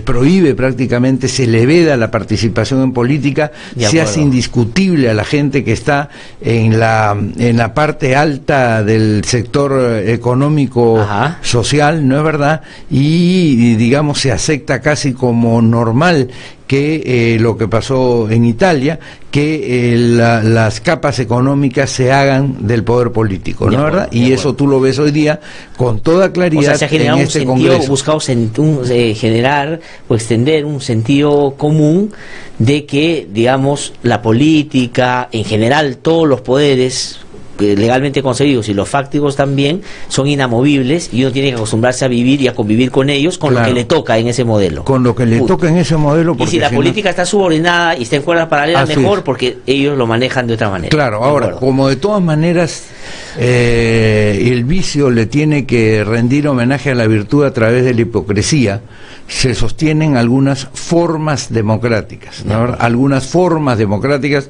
pero no una sustancia democrática. Y lo que nosotros reclamamos, cuando nosotros sí vencimos a la dictadura, porque ayer escuché decir al presidente Kuczynski, nos costó mucho trabajo defender a la democracia. Sí, perdón un momentito, yo le dije ahí, nos es mucha gente, la verdad. Yo de verdad hice este ejercicio, puse en el Google PPK lucha contra la dictadura, ¿no? Para ver si había alguna imagen, de verdad. Yo hice ayer eso, y no encontré nada, porque yo quería agarrar y decir de repente una frase de él en ese momento, decía efectivamente, ahí está, Kuczynski, y la verdad es que... Mira, nos es mucha gente. Arauz luchó contra la dictadura, no luchó contra la dictadura. Ella estaba más bien metida en el tema del sistema, y sigue metida en el tema del sistema, ¿no es verdad? Y tú veías todos los rostros y Luna ha sido el embajador de Fujimori desde 1992 hasta prácticamente el final en Estados Unidos. Entonces nos costó recuperar la democracia. Como decía el cómico Tulio Loza, no mojen que no hay quien planche. O sea, realmente es que todas estas cosas tienen que ayudar a una reflexión que vaya más allá de la reacción inmediata. Ajá. Un político, y eso decía Aya de la Torre, que fue uno de mis maestros, y diría el maestro principal, junto con Andrés Townsend, con Ramiro Prialé, con Roberto Ramírez del Villar, con el propio Luis Bedoya, por quien tengo gran aprecio, a pesar de la discrepancia sobre cómo él trató al fujimorismo, etcétera, etcétera. Aya de la Torre decía, cuando tú estás en un partido como en el que él estaba, no como en lo que hay hoy día, que se llama lo mismo, tú tienes que saber que eres comandante de un acorazado, no eres un capitán de chalupa, no es decir, un botecito que se puede mover de cualquier manera. Cada movimiento tuyo tiene una consecuencia, y así como en las cosas jurídicas hay que regirse por lo que dice exactamente la ley, en los temas políticos y en los temas de decisión de esta naturaleza hay que regirse por el principio del consecuencialismo. ¿Qué queda después de mi decisión? Claro, ¿cuál es mi legado? ¿Qué cosa? Claro. ¿Qué va a quedar de lo que yo voy a hacer en este momento, incluso dentro de 2 semanas, 3 meses o 4 meses? Sin duda. Y eso es fundamental en la gente de Estado. Que digamos hoy día no lo he visto, o sea, nada de eso calza oposición tampoco, no, de acuerdo, porque ha salido a dar de gritos desaforados, y vamos a ver, por cierto que el tema de Kuczynski es sumamente grave, porque falta a la verdad. Claro, él puede tener en su digamos, en su mochila, todos quienes han estado en el Palacio de Gobierno han faltado a la verdad desde Fujimori en adelante, y Fujimori es el más mentiroso de todos, ¿no es verdad? Sí. Ok, pero también Toledo, ¿no es verdad? Pero también García, pero en fin, pero también Humala, ¿te das cuenta? Entonces, bueno, eso no es un pecado venial en el sistema democrático. O sea, no es que, digamos, todos son así, por lo tanto, ya debemos acostumbrarnos. Claro, mal de muchos, consuelo de tontos, no funciona así, ¿ya? Entonces, el tema está en que aquí hay un tema que tiene que ver con lo que te hablaba al comienzo, que es fundamental. En la actividad política, cuando tú entras a la actividad política práctica, es decir, tú tienes que hacer de todas maneras un paréntesis en tu vida económica. Tú no puedes pretender seguir ganando plata, digamos, más allá de lo que es tu sueldo o tu remuneración como presidente o como funcionario, concejal, lo que fuera, ¿no es verdad? Y mantener tu negocio abierto. Mantener tu negocio abierto para que efectivamente, pues ahí vienen los colaterales, y toda la gente que quiere estar bien con Juan, con Pedro, con José, como lo acabamos de ver, lo dijo Odebrecht, hay que sanar heridas. Sí, consecuencia, claro, como tú estás en ese cargo, todos van a querer sanar heridas contigo. Si tú no estuvieras, no quisieran sanar heridas contigo. Es la versión esta de la plata llega sola también, es decir, ¿no es cierto? Después ellos te van a dar porque, en fin, buscan acercarse a donde está el poder y pueden resolver su problema. Sí, ahora, este es un tema. Estos son varios temas de fondo que hay acá. Y los partidos políticos que están hoy día en el Congreso, que no son el fujimorismo, no han tenido el coraje, ni la valentía, ni la firmeza, ni tampoco los que estuvieron en el gobierno anterior, ni en el gobierno trasanterior, de derogar ese texto fundamental, que además es un símbolo, es un símbolo de la corrupción, que es el caso de la Constitución de Fujimori.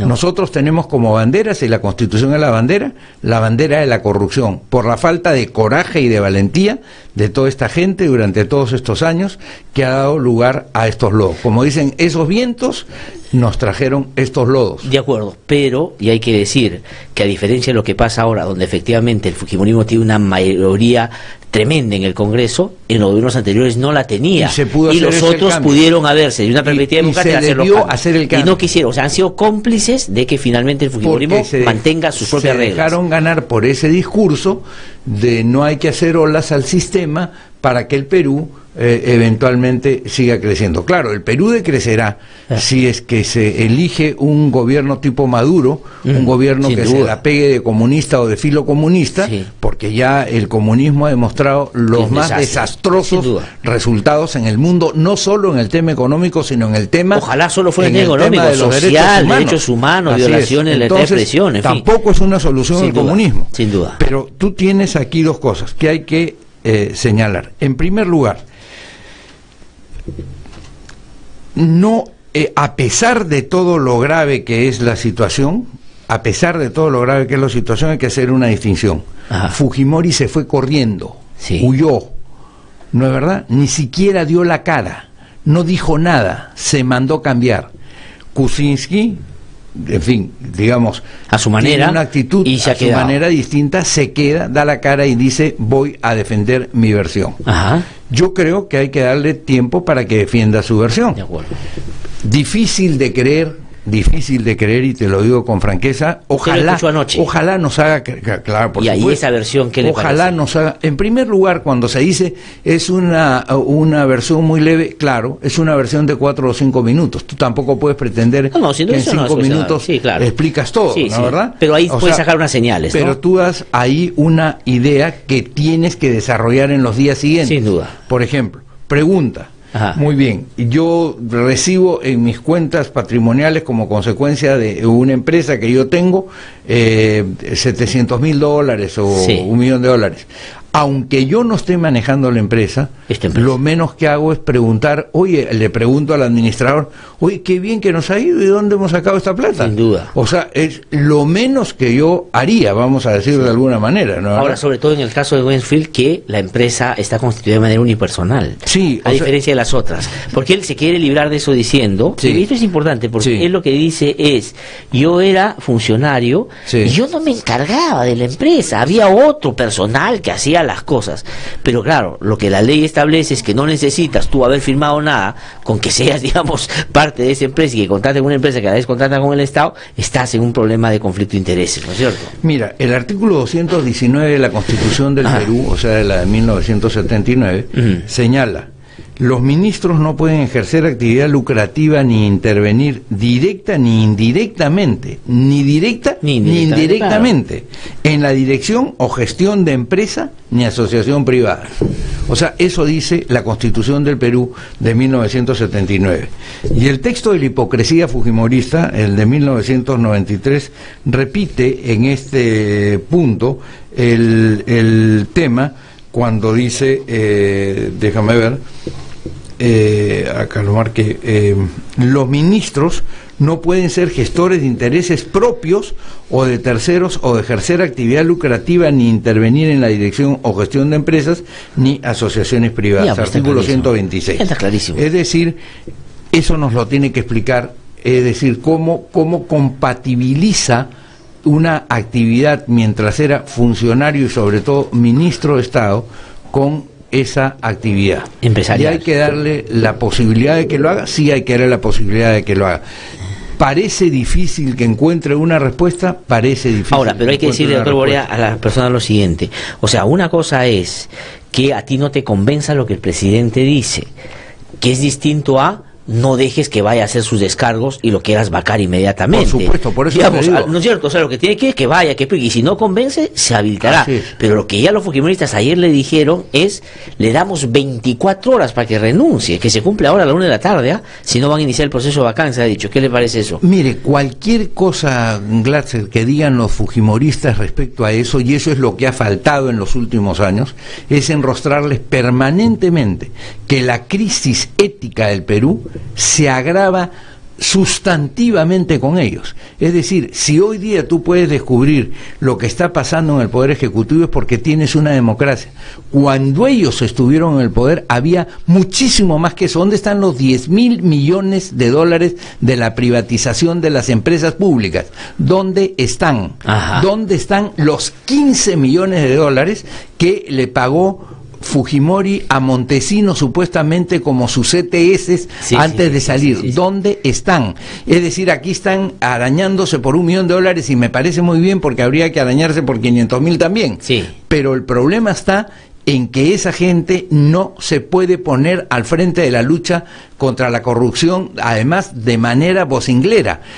Tú has escuchado, como todos los peruanos hemos escuchado, cómo Luz Salgado se para en eso que llaman hoy día Congreso, a decir, yo soy prácticamente la imagen de la lucha anticorrupción, y claro, la iniciativa popular le ha sacado un video y lo pasa por memes, donde la ves sentada en el CIN discutiendo con Montesinos. Claro, por supuesto. No, y dando, digamos, y ni siquiera era las clases de la escuelita. Eso, la escuelita, pero en otros videos, doctor Boreda, ella dando iniciativas de cómo se debe hacer para manejar a este candidato, para manejar el Poder Judicial, o sea, digamos, participando con Montesinos de aquello que claramente se constituyó en un desbarajuste institucional. Eso era conocido. Sí, y nadie quiso hacer nada de los que están en la actividad pública. Cuando yo tuve la posibilidad en el año 2005 de hacer una campaña, la hice con ese mensaje. Pero ¿qué pasó con los medios? Cerraron la posibilidad de que tú llegues al público por todos los medios. Mientras a todos le dan más o menos 600 veces más en tiempo, aparición, que los 2 minutos que te daban. No, y me acuerdo, usted propuso, ya hace tiempo también, que los videos se vean en los colegios. Así es. ¿No es cierto? Para que se refleje ahí la manera vil como estos personajes que ahora pontifican por la democracia hacían esas cosas por ellos no hicieron ni ética, ni moral, ni democracia, ni nada. Ahora, entonces, ¿qué es lo que sucede? Y quieren bajar al presidente ahora sin escucharlo. Así es. Primero hay que escucharlo. De acuerdo. Segundo, como se dice también en el derecho, el tiempo se venga de las cosas que se hacen sin su auxilio. Esa es una frase muy interesante.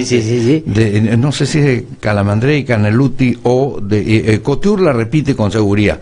Pero eso es sumamente importante. O sea, el tiempo se venga de las cosas que se hacen sin su auxilio. Y aquí hay que darse un espacio para la reflexión.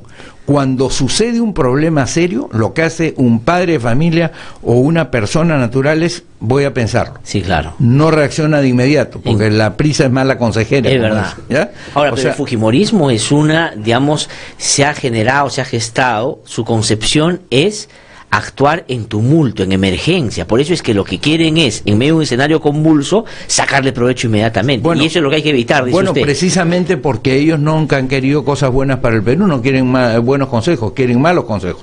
Una de las desgracias por las cuales no se pudo consolidar el sistema democrático en el Perú luego de la huida vergonzosa de Fujimori, que se había llevado el santo y la limosna, ¿no es verdad? Y en la que no dijo nada ni Salgado, ni Becerril, ni Chacón, todos eran ya mayorcitos de edad, digamos, no digamos eran niños, ni Keiko Fujimori, no, ya todos eran ciudadanos grandes, digamos, eran gente grande, como dicen los argentinos, ¿no es verdad? Entonces, sin embargo, no dijeron nada. Una de las grandes tragedias por las cuales no se pudo consolidar fue por el apuro, y ahí fue el apuro de Toledo, de llevar las elecciones en apenas Valentín Paniagua asumió la presidencia de transición. ¿Qué posibilitó eso? Que los partidos no se pudieran reconstituir, y los partidos que habían estado acomplejados durante la década de Fujimori, porque el único que levantó la bandera con fuerza y firmeza fue el Foro Democrático, que era una institución de la sociedad civil creada precisamente al margen de los partidos, con Rodríguez Rabanal, con De la Flor y con Ángel Delgado y con Julio Kotler. Fuimos los que sostuvimos ese esfuerzo que iniciamos en su momento junto también con Harold Forsyth, y después fuimos amplió un poco, ampliando, ampliamos tremendamente el círculo, ¿no es verdad? Acaba de estar Beto Adriansen, que por cierto venía a alguna de esas reuniones. En general venían personas, pero algunos apristas de ahora que están más bien del lado del Mauricio Mulder, por cierto. ¿Cómo ha cambiado Mauricio Mulder ahora, no? Bueno, yo creo que a veces el poder, digamos, genera una perspectiva distinta en la gente que lo tiene, y por eso es que hay que tener limitaciones en el tiempo, en el tema temporal del ejercicio del poder. Pero no quiero desviarme de que precisamente el hecho de no hacer una transición de 1 año 8 meses en vez de una transición de 8 meses impidió la consolidación o la aparición de nuevos partidos políticos, porque eso que había en ese momento había sido todos los partidos, Acción Popular, el APRA, el PPC, todos los partidos, los propios partidos comunistas o filocomunistas estaban totalmente acomplejados, y por eso la sociedad civil, que esperó que los partidos reaccionaran con el tema de la reelección, no reaccionaron, y tuvimos que lanzar la iniciativa del referéndum y empezar, todo eso la gente no se acuerda, y eso es lo que va a pasar ahora. ¿Por qué?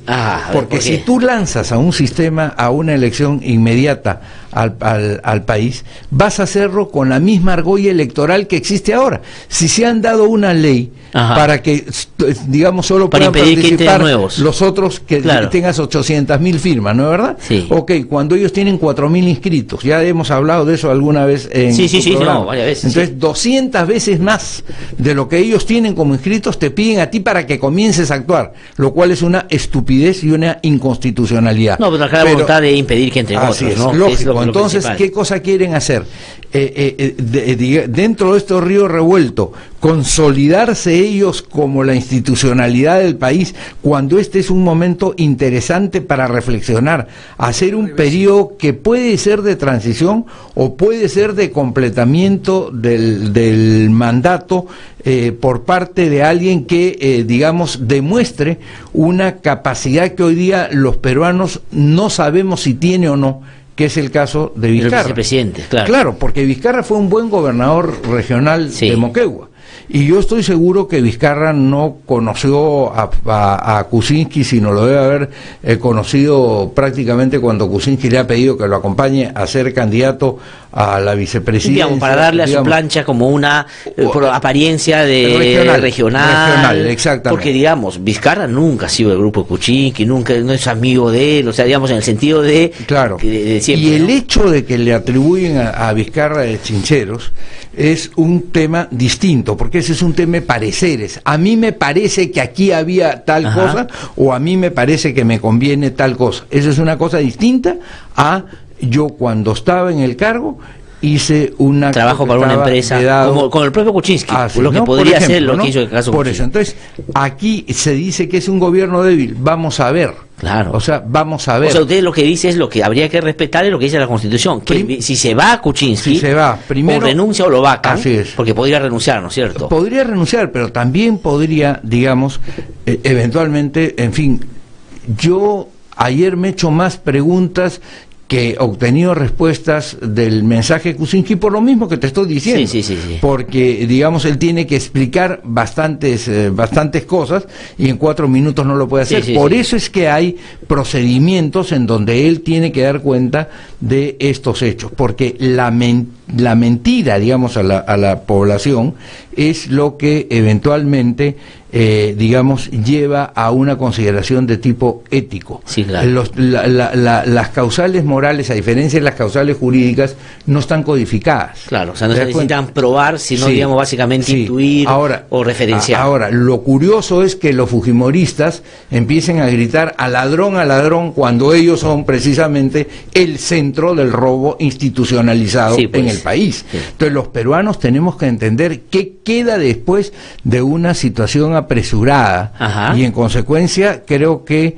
es bueno, yo hago una invocación a los partidos políticos o a los que están en el Congreso con los inmensos defectos que tienen, ¿no es verdad?, a que procesemos esto dando el espacio y el tiempo y la tranquilidad y a los medios de comunicación, ¿no es verdad?, que asusaron y que, digamos, adularon a Fujimori hasta más no poder, o que se callaron, o eran medios asustados, o eran medios comprados, o eran medios alquilados, ¿no es verdad? Durante esa época, ¿no?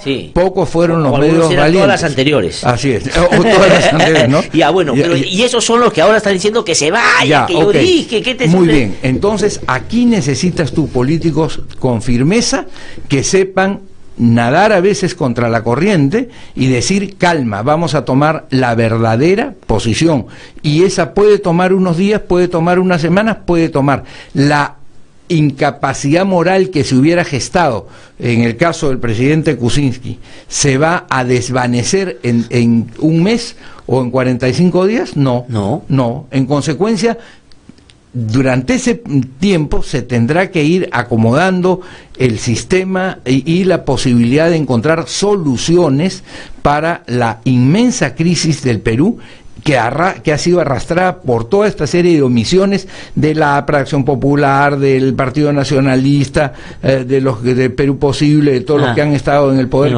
y de los propios comunistas y filocomunistas que no han tenido el coraje para enfrentar directamente estas posiciones y que se han acomodado mediocráticamente. Ahora, entonces, a ver, porque tengo que ir terminando, lo que hay que hacer es, primero, digamos, actuar con apego a la Constitución. Sí. Hay que respetar los procedimientos. Bueno, al debido proceso con el 93, presidente. al texto del 93. De acuerdo. Yo he escuchado ayer a Marco Arana hablar, hay que cambiar de inmediato la Constitución. Mira, yo soy de los que cree que hay que hacer una nueva Constitución, y te lo he dicho 1000 veces. Pero la Constitución no puede ser como una suerte de ese antiguo parche que te ponían para que te pasaran los olores que se llamaba el cataplasma, ¿no? Exacto. Ya, ok, no, eso no es la Constitución. Claro. La Constitución tiene que darse efectivamente en un marco donde estemos pensando en el futuro y en no cómo solucionamos el problema de hoy, porque la Constitución, precisamente el texto del 93, fue un texto impuesto no pensando en el futuro, sino en cómo consolido esto que por la fuerza he ganado. Claro. Ahora sería cómo consolido esto que de casualidad he obtenido. Claro, o sea, en el momento era el afianzamiento de una dictadura y ahora que el fujimorismo se haga del gobierno sin haber ganado la elección. Exacto. Y ¿no? por otro lado, lo que tú tienes que tener es lo que llama John Rawls un velo de ignorancia, es decir, tú no puedes estar pensando cómo me voy a favorecer en el próximo proceso. O sea, tienes que tener esto y hay que ir a una nueva Constitución sobre la base de los principios de la Carta del 79, sin ninguna duda. Cada día queda más claro que ese texto fue hecho con gran ponderación y con mucha sabiduría, pero, digamos, tiene que recoger las reformas del tiempo. Pero vamos por partes, ¿no es verdad? Entonces, ¿puedes decir que Vizcarra va a ser un gobierno débil? ¿Cómo sabes? No se sabe. ¿Cómo sabes? Entonces, ¿por de repente qué? se para bien y dice, no, de repente llega y se dice, para bueno, bien, exactamente. hace una relación con los gobiernos regionales, o sea que empieza a... si creen los fujimoristas que se ya están comiendo el caramelo, pues muy bien, será el motivo de echarles sal a la leche para que cuando den el primer sorbo se den cuenta que no es el manjar que ellos se habían planteado. Doctor Boria, ¿no? tengo que terminar lentamente, pero hay una pregunta que me parece interesante que hacen aquí en las redes y me piden se la traslade. Solo, digamos, en términos simbólicos, en términos de imagen, ¿qué le parecería al señor Galarreta, que es el presidente del Congreso, con la banda presidencial? Bueno, mira, yo, a ver, en lo personal, Luis me parece buena persona, pero en lo que significa, ¿no es verdad? En lo que significa. El hecho de estar en el grupo fujimorista, además después de venir de un partido supuestamente democrático, aunque no haya tenido mucho arraigo en ese partido, no lo acredita, vamos a decir. ¿Puede haber cambiado de partido? Sí, pero yo hubiera esperado que cambiara del partido de la dictadura al partido de la democracia. Y no al revés. Pero no al revés. Y entonces, ¿el Perú qué quiere? ¿Una dictadura o quiere una democracia? Y entonces yo creo que Lucho en este momento no representa ni puede dar una solución a este tema. Mira tú la distancia, incluso hasta como estadista, como formación, entre Valentín Paniagua, ¿no es verdad? Justo hablamos con Beto de Sí, ¿no? Escuchaba yo, y Luis, que es una buena persona. Yo también soy una buena persona, le juro, pero no puedo jugar fútbol en la selección, en el Mundial. ¿Por qué? Porque tengo 45 años más de lo que debería de tener y peso como 45 kilos más de lo que debería de tener también para poder jugar fútbol, pero soy buena persona. Claro. El hecho de ser una buena persona no te garantiza de que puedas desarrollar correctamente una función. Bien. Y esto es un nuevo llamado de atención en el Perú. No solo para los partidos, sino para lo que llama Prelot los actores reales del poder. La prensa, los sectores económicos, digamos los partidos políticos, por cierto, y hasta los sindicatos y las iglesias eventualmente, que tienen que conducirse siempre con ponderación. Como dijo en una de las frases Raúl Ferrero Rebagliati, otro de mis maestros, Raúl Ferrero Rebagliati decía: la tragedia del Perú es que las universidades no enseñan, la iglesia no guía, ¿no es verdad? Los sindicatos no promueven el desarrollo de su de su clase. Pues es el mundo de la simulación, pues el mundo de la pantomima, lamentablemente. Entonces, ese es el problema, y yo hago una invocación, y nosotros discutiremos en Unidad Social Cristiana en estos días, por supuesto. El martes tendremos un debate de esta naturaleza para poder discutir entre nosotros este tema, sin prisas, sin pausas, pero sin prisas. Y digamos, vamos a ver, digamos, aquí el tiempo tampoco se trata de reaccionar dentro de 18 meses, ¿no? Exactamente. Pero vamos a escuchar qué tiene que decir y qué preguntas le haríamos a Kuczynski para que nos conteste. Yo te he dicho dos que yo no, digamos, pero son centrales, me parece central. De acuerdo, doctor Alberto Borea, muchísimas gracias. Como siempre por haber venido. Le agradezco mucho además porque ha tenido mucha participación durante sus comentarios de las personas que nos están siguiendo. Muchísimas gracias, muy amable. Tengo que ir a una pausa, regreso un instante. Gracias. Yo soy Javier Roca Obregón, papá de Martín Roca Casas, estudiante de Economía de la Universidad del Callao, que fue secuestrado en el gobierno de Fujimori. Fue secuestrado y conducido al sótano del Servicio de Inteligencia del Ejército, donde fue torturado, asesinado e incinerado por los militares. Por lo tanto, el indulto será un insulto.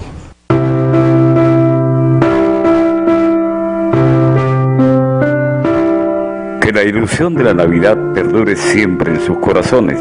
Es el deseo de Fernando Moreno y el programa Duelo de Gigantes, que se transmite por RBC Radio 104.7 FM, la otra forma de vivir y de informar. Feliz Navidad y un próspero Año Nuevo.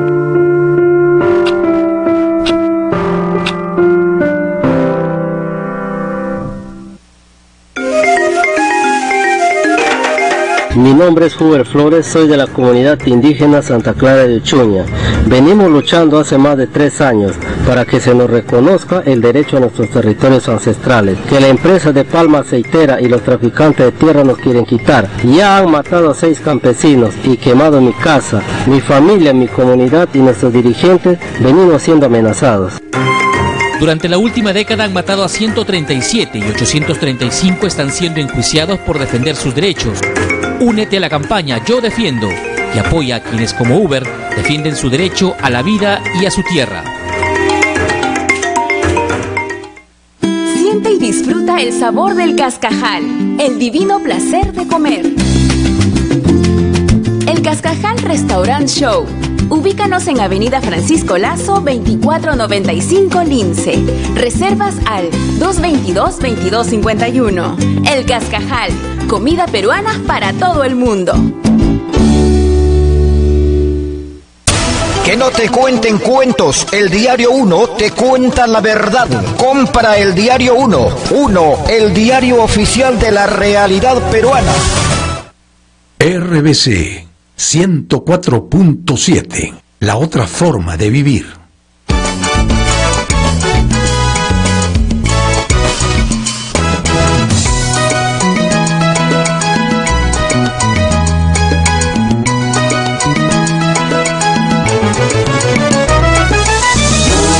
No hay derecho, no.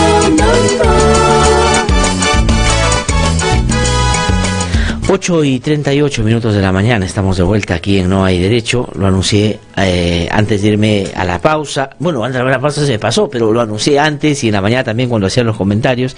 Está con nosotros ya aquí en nuestros estudios Sergio Tejada, que como ustedes saben fue congresista de la República, hizo un buen papel como congresista y tuvo un encargo muy importante que fue, liderar la mega comisión que investigó los actos de corrupción del régimen de García, del régimen el segundo régimen de Alan García, y que por estos días he escuchado a algunos apristas criticándolo porque él ha salido a dar opiniones que, digamos, eran opiniones que uno iba a recoger de todas maneras después de la participación de Alan García en la comisión Lavallato, ¿no?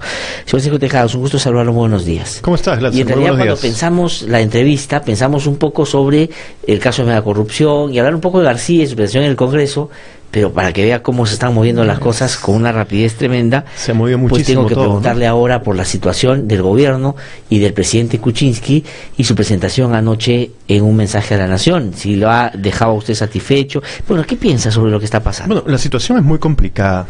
Yo creo que en el mejor de los casos podría haber un conflicto de interés, y en el peor de los casos podríamos estar hablando de colusión, otro tipo de delitos, ¿no?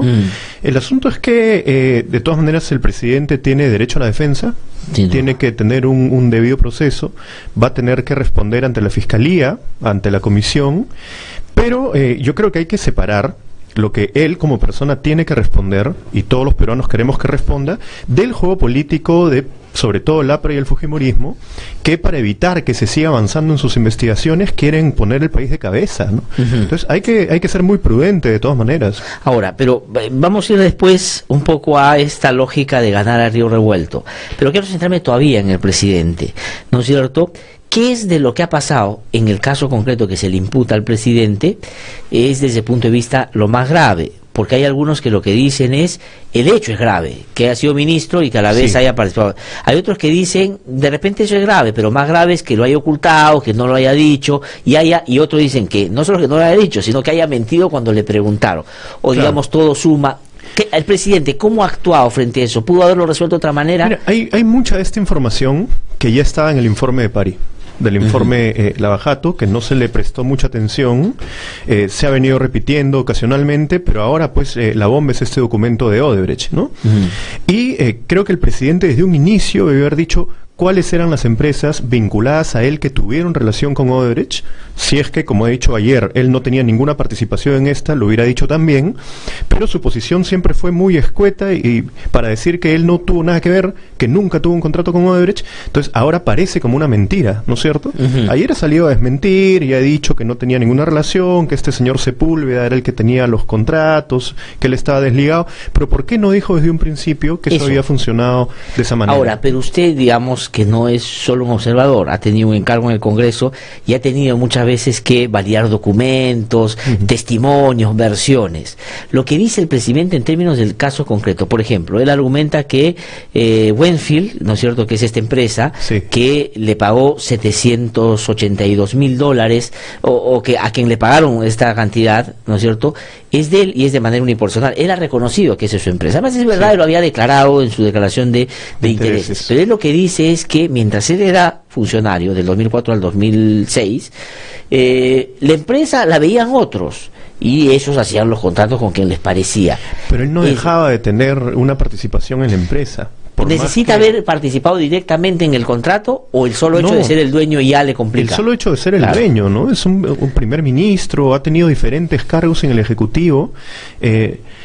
Esta empresa no tenía que haber tenido contratos con empresas que estaban contratando con el Estado, ¿no? Eso es lo complicado. Por eso te digo, en el mejor de los casos hay un conflicto de intereses, de acuerdo. Y el peor que puede ser colusión. En el peor hay colusión. ¿Y la colusión cómo se podría configurar? Disculpa, antes que vaya al ejemplo que... O a ver, cuente el ejemplo, realmente puede ayudar eso. Me hace recordar un poco lo que se ha dicho en el caso de Luis Nava, ¿no? Él dice, yo no tengo nada que ver con el estudio de abogados, no tengo nada que ver con la empresa, pero la empresa contrata con Odebrecht que tiene contratos con el Estado. Podría ser similar y podría haber un acuerdo con la empresa de que a través de estas otras empresas es que se hacen los contratos. Ahí está lo complicado. De acuerdo. ¿Le parece que este caso se parece al de Nava? En términos de la explicación que Nava ha dado. Sí, a mí me sorprende cuando veo a Mauricio Müller hablando, ¿no? Como si esto fuera lo peor de lo peor, cuando yo lo he visto bastante, ¿no? En el caso de la media comisión. Ahora, hasta Pedro Pablo Kuczynski podría decir, bueno, ustedes han aceptado ese argumento, el señor Nava, y en mi caso, ¿por qué tendría que ser distinto? Claro. Para mostrar un poco... Claro. Ya, pero... si es que esto fuera así, es colusión, ¿no es cierto?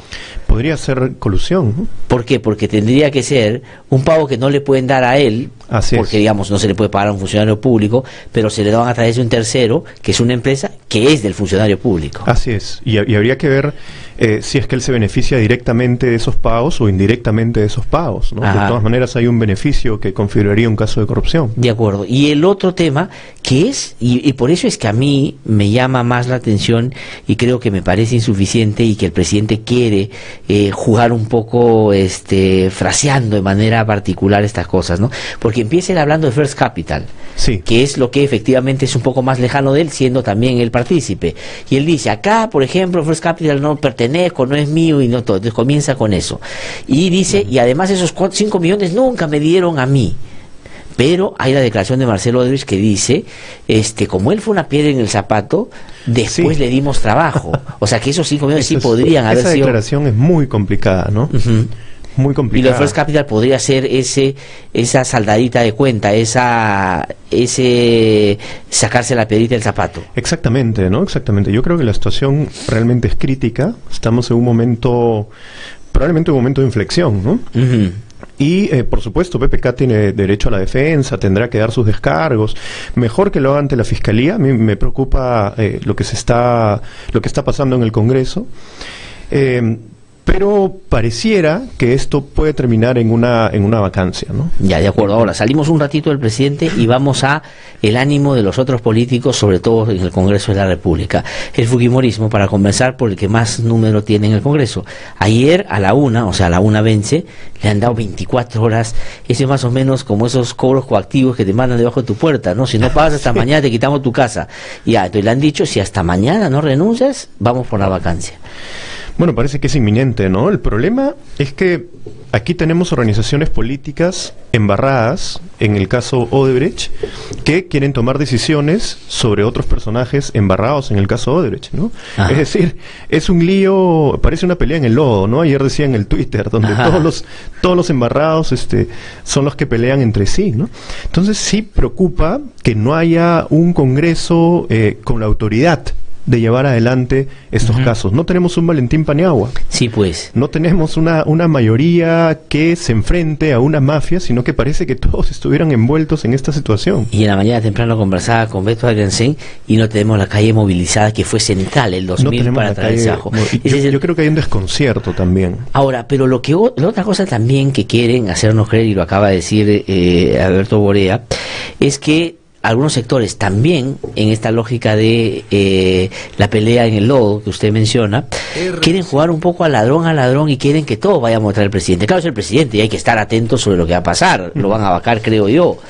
Pero eso hace, digamos, por decirlo en términos coloquiales, santo a García y santa a Keiko Fujimori, por ejemplo. Porque ese es un poco lo que se quisiera, me imagino, conseguir. Sí, yo creo que la opinión de la gente, eso no va a ocurrir. Si ellos piensan que su objetivo es limpiarse englobando más al otro, no va a ocurrir. La gente tiene una opinión clara sobre cuál es la participación de cada uno en todo esto, ¿no? Pero me parece que hay una desesperación muy fuerte en el fujimorismo y el APRA. Ellos sienten que han podido controlar las cosas hasta un cierto punto y que ya no las pueden controlar. Ya no pueden controlar a la Fiscalía, ya no pueden controlar las declaraciones de Odebrecht, de Barata, y sienten que tienen que poner el país de cabeza. Eso es lo peligroso, ¿no? Ajá. Y en particular el fujimorismo tiene una idea equivocada de que el Ejecutivo controla el Poder Judicial y el sistema de justicia. Entonces, cada que hay una acción de la Fiscalía contra ellos, se van contra el presidente. Ajá. Digamos, ¿no? Sí. Porque así funcionaba en su época. Bueno, claro, ese es subconsciente. Pues, entonces ellos creen que así es como se manejan las cosas. Entonces, mientras más los golpeen a ellos a nivel de las investigaciones fiscales, más van a golpear al Ejecutivo y más van a querer poner el país de cabeza, y eso es bien preocupante. ¿Le parece creíble? Yo tengo información que parecería que por ahí van las cosas. Esta versión que ha salido de que el Ministerio Público está ya a punto de pedir cierto nivel de garantías pues contra Keiko Fujimori, es decir, de medidas restrictivas contra Keiko Fujimori, y que ha sido por eso que se ha precipitado también todo eso. Es muy probable. ¿Creíble? Es creíble, por supuesto, por supuesto. Ya han habido estos allanamientos que son un paso importante, más allá de lo que se haya podido encontrar. Y el siguiente paso sería establecer medidas restrictivas, ¿no? Desde las más pequeñas, de un impedimento de salida del país, hasta una prisión preventiva. Entonces creo que están evitando eso a como dé lugar. O sea, están reaccionando a eso que se han enterado puede venirse. Sí, y es una conducta permanente, ¿eh? Yo creo que no especulamos mucho, ¿no? Primero, todo lo que han hecho cada que ha habido una medida contra Joaquín Ramírez o contra Keiko Fujimori es evidente, ¿no? La denuncia al fiscal de la Nación. Después viene la denuncia a los magistrados del Tribunal Constitucional. Entonces, es un paso tras otro cada que ellos se han sentido arrinconados. Sí. Ahora, eso puede ser lo que ha precipitado un poco la salida. Y seguramente si eso pasara y el fiscal pide alguna medida restrictiva, van a decir, ahí están reaccionando porque queremos sacar al corrupto del presidente, ahora están. Porque están asociando a Pablo Sánchez con el gobierno. Ayer Becerril, yo lo escuchaba y me parecía increíble. Sí. Estos juegan en pared. El fiscal y el presidente juegan en pared y con una facilidad lo dicen que me parece increíble. No, Mira, yo nunca me imaginé defendiendo así el sistema de justicia, pero hoy día hay que defender al fiscal de la Nación y hay que defender al presidente del Poder Judicial. No, sin duda. Yo creo que esa asociación que quieren hacer es la coartada para que después, cuando tomen alguna decisión contra Keiko, Joaquín Ramírez o cualquiera del entorno, Klimper o qué sé yo, digan, ahí está, se están vengando por haber sacado al corrupto el presidente y estos están coludidos, que se vaya el fiscal de la Nación, que se vaya todo. Están construyendo un discurso. Sí, no, están, digamos, y lo bueno, el fujimorismo es predecible. O sea, en el Perú, digamos que no hay predictibilidad en nada. Un poco burdo, ¿no? Sí, no, pero es lo que es. Yo digo que se extraña del fujimorismo y le sorprende. La verdad es que no conoce el fujimorismo. Yo creo que están en su estado natural. O sea, así se levantan ellos en la mañana. Así son. No pueden ser de otra manera. Pero otra cosa que tiene que ver un poco con la política, pero también con los procedimientos, es el pedido de información a Odebrecht, que Odebrecht responde diciendo que el presidente estuvo en West Capital y First Capital. Sí. Eso, digamos, llama la atención, y ayer le preguntaban a Rosa Bartra y no contestó. Doctora señora Bartra, ¿usted solo ha pedido información sobre el presidente o ha pedido sobre Keiko, sobre Alan, sobre todo? Y dijo, no, esa información es reservada. Bueno, entonces lo sacan. Ahora, en un momento. Usted es el presidente de una comisión investigadora. ¿Es así como se pide? Es decir, a mí me... No se debería pedir de manera individual, ¿no es cierto? Cuando nosotros pedimos levantamiento de secreto bancario, por ejemplo, es una lista de 40 funcionarios, toda la información que uno pide es más general.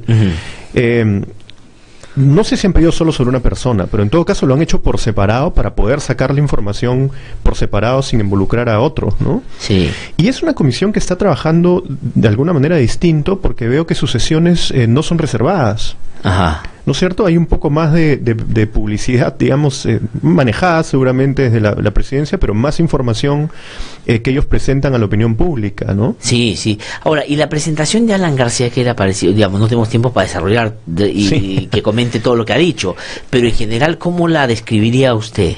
Yo, como he dicho en otro momento, es como una reunión entre socios, ¿no? Ajá. Son socios políticos. Digamos, han trabajado juntos en el Parlamento desde hace ya 10, 15 años, ¿no?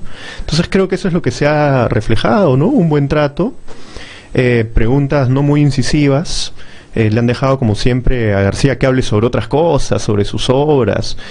Y he visto algunas buenas preguntas de parte de Hino Costa. Me parece que es el único que quería enfrentarse realmente. Solo también. Y lo dejaron solo, efectivamente, ¿no? Sí. Muchas cosas sin responder, muchas cosas que si las hubiera hecho otra persona estarían en serios aprietos, ¿no es cierto? Ahora, yo digo, si cambiáramos a García y pusiéramos ahí a Verónica Mendoza, ¿qué hubiera pasado? Mira, imagínate que Verónica Mendoza hubiera recibido un pago de $100,000 en una conferencia donde viajó ida y vuelta con Jorge Barata en el mismo avión comercial, y una conferencia de una federación de empresarios en donde Odebrecht pues era de las principales empresas, ¿no? Imagínate, ya estaría con prisión. Exacto, ya estaría presa. Sí, pues. Sin duda. Ahora, Barata salvará a García y a Keiko, porque parecería, es una intuición, creo que el que lo ha dicho más claramente es Augusto Álvarez Rodríguez, que él considera que sí ha habido una negociación del fujimorismo con Odebrecht para que dé la información sobre PPK. Sí, yo creo que sí, y ha habido algunos mecanismos, no voy a decir nombres, pero han habido algunos abogados, abogadas vinculados tanto a estos partidos como a Odebrecht, han habido algunos nexos, ¿no?, que pueden haber incidido en una primera etapa. Yo creo que cada vez es más difícil incidir.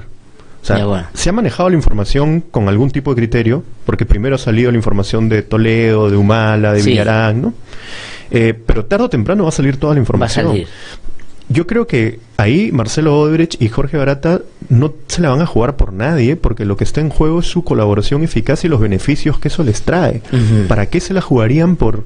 Ya, supongamos que García efectivamente es muy amigo de la familia Odebrecht, como dicen que es, por varias generaciones. ¿Por qué se la van a jugar por este amigo si es que lo que está en juego es su libertad o las condiciones carcelarias que van a afrontar? ¿Cuál podría ser la hipótesis que me han dicho puede estar sucediendo? Que García, que es cercano con los Odebrecht, está hablando con ellos para que no lo traten mal a él, y le ha garantizado a Keiko que no traten mal a Keiko tampoco. ¿Por qué? porque él es el operador con ellos, pero a la vez Keiko le da el número. Y si hoy día quisieran destrozar a Odebrecht en el Perú, lo puede hacer el Congreso.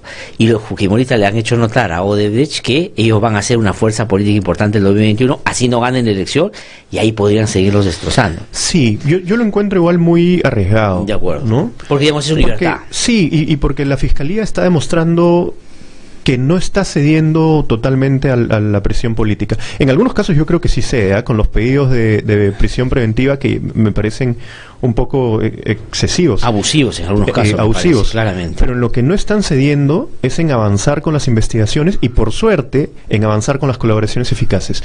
Porque en un momento parecía que se caía todo. En un momento hay una presión, no, que vaya preso Barata, ¿cómo le van a dar beneficios? ¿Cómo le van a dar todo para tumbarse la colaboración? Pero no han podido. No han podido, es verdad. Estamos frente a un Ministerio Público que está... Ahora es el momento que el Ministerio Público se ponga más firme. Sí. Porque si no, se cae todo. Sí, tengo que terminar. Y hay una pregunta que hacen acá que quiero trasladársela y tiene que ver con García también. Porque García dijo, yo no quiero darle consejos al presidente, pero si yo fuera él iría a la comisión a colaborar. ¿Él fue así de colaborador con su comisión? No, y en el caso Petroaudios, nadie pidió que él vaya. Él no acudió al Congreso para esa investigación, que fue un periodo anterior al que yo estuve, ¿no? Y en nuestro caso sí, pues efectivamente él acudió, pero después anuló todo. Entonces, qué fácil es colaborar así si vas a anular todas tus declaraciones, ¿no? Sí. Congresista le iba a decir, hubiera sido bueno. Y la última, chiquitita nomás, antes de irme, dice aquí, ¿qué le parece la actitud diferenciada del Frente Amplio de Nuevo Perú frente al primer pedido? Porque Nuevo Perú ha pedido la renuncia y Frente Amplio ha pedido la vacancia. Y acá, bueno, dice, no sé si eso será verdad, dice, y es que Tierra y Libertad tiene inscripción y seguramente está pensando en que podrían participar por selección y que Nuevo Perú no. Bueno, no sé si a ese nivel sería bien irresponsable pensar en el cálculo político pequeño, ¿no? Ajá. De que si hay nuevas elecciones yo participo ahorita, ¿no? Eso debería estar descartado y hay que pensar en el país. Sí, pues. Yo creo que sí hay inminente una renuncia o una vacancia, pero también hay que ser muy prudentes y hay que darnos cuenta en qué correlación se produce, en qué situación se produce y quiénes son los que la impulsan. Personas también involucradas en este escándalo de Odebrecht. Ese tema es fundamental. Señor secretario Tejada, muchísimas gracias por haber venido. Vamos a seguramente tener otra oportunidad para seguir conversando. No tengo tiempo para más, pero tengo 30 segunditos nomás para hacer algunos saludos especiales. Un saludo muy especial a Karen Agurto, que está cumpliendo años el día de hoy, ¿no es cierto? Y es, voy a decirlo, Carlitos, ¿no es cierto? Es la novia de Carlitos Yacul, mi productor, por supuesto. Un gran saludo, Karen, que la pases muy lindo. Ahora, como me tomé la licencia para saludar a la novia de mi productor, voy a saludar a mi esposa también querida, que cumple años el domingo. Entonces, que la quiero mucho, y el domingo celebraremos. Así que estamos de cumpleaños este fin de semana. Hasta el día lunes, tranquilidad, calma, lo que está en riesgo o lo que está en peligro es algo que merece una reflexión mayor de la que irresponsablemente están planteando algunos políticos. Nos encontramos el lunes aquí en No hay Derecho.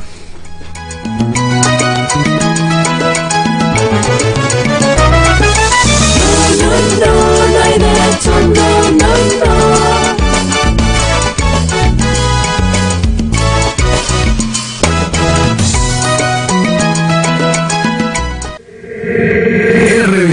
RBC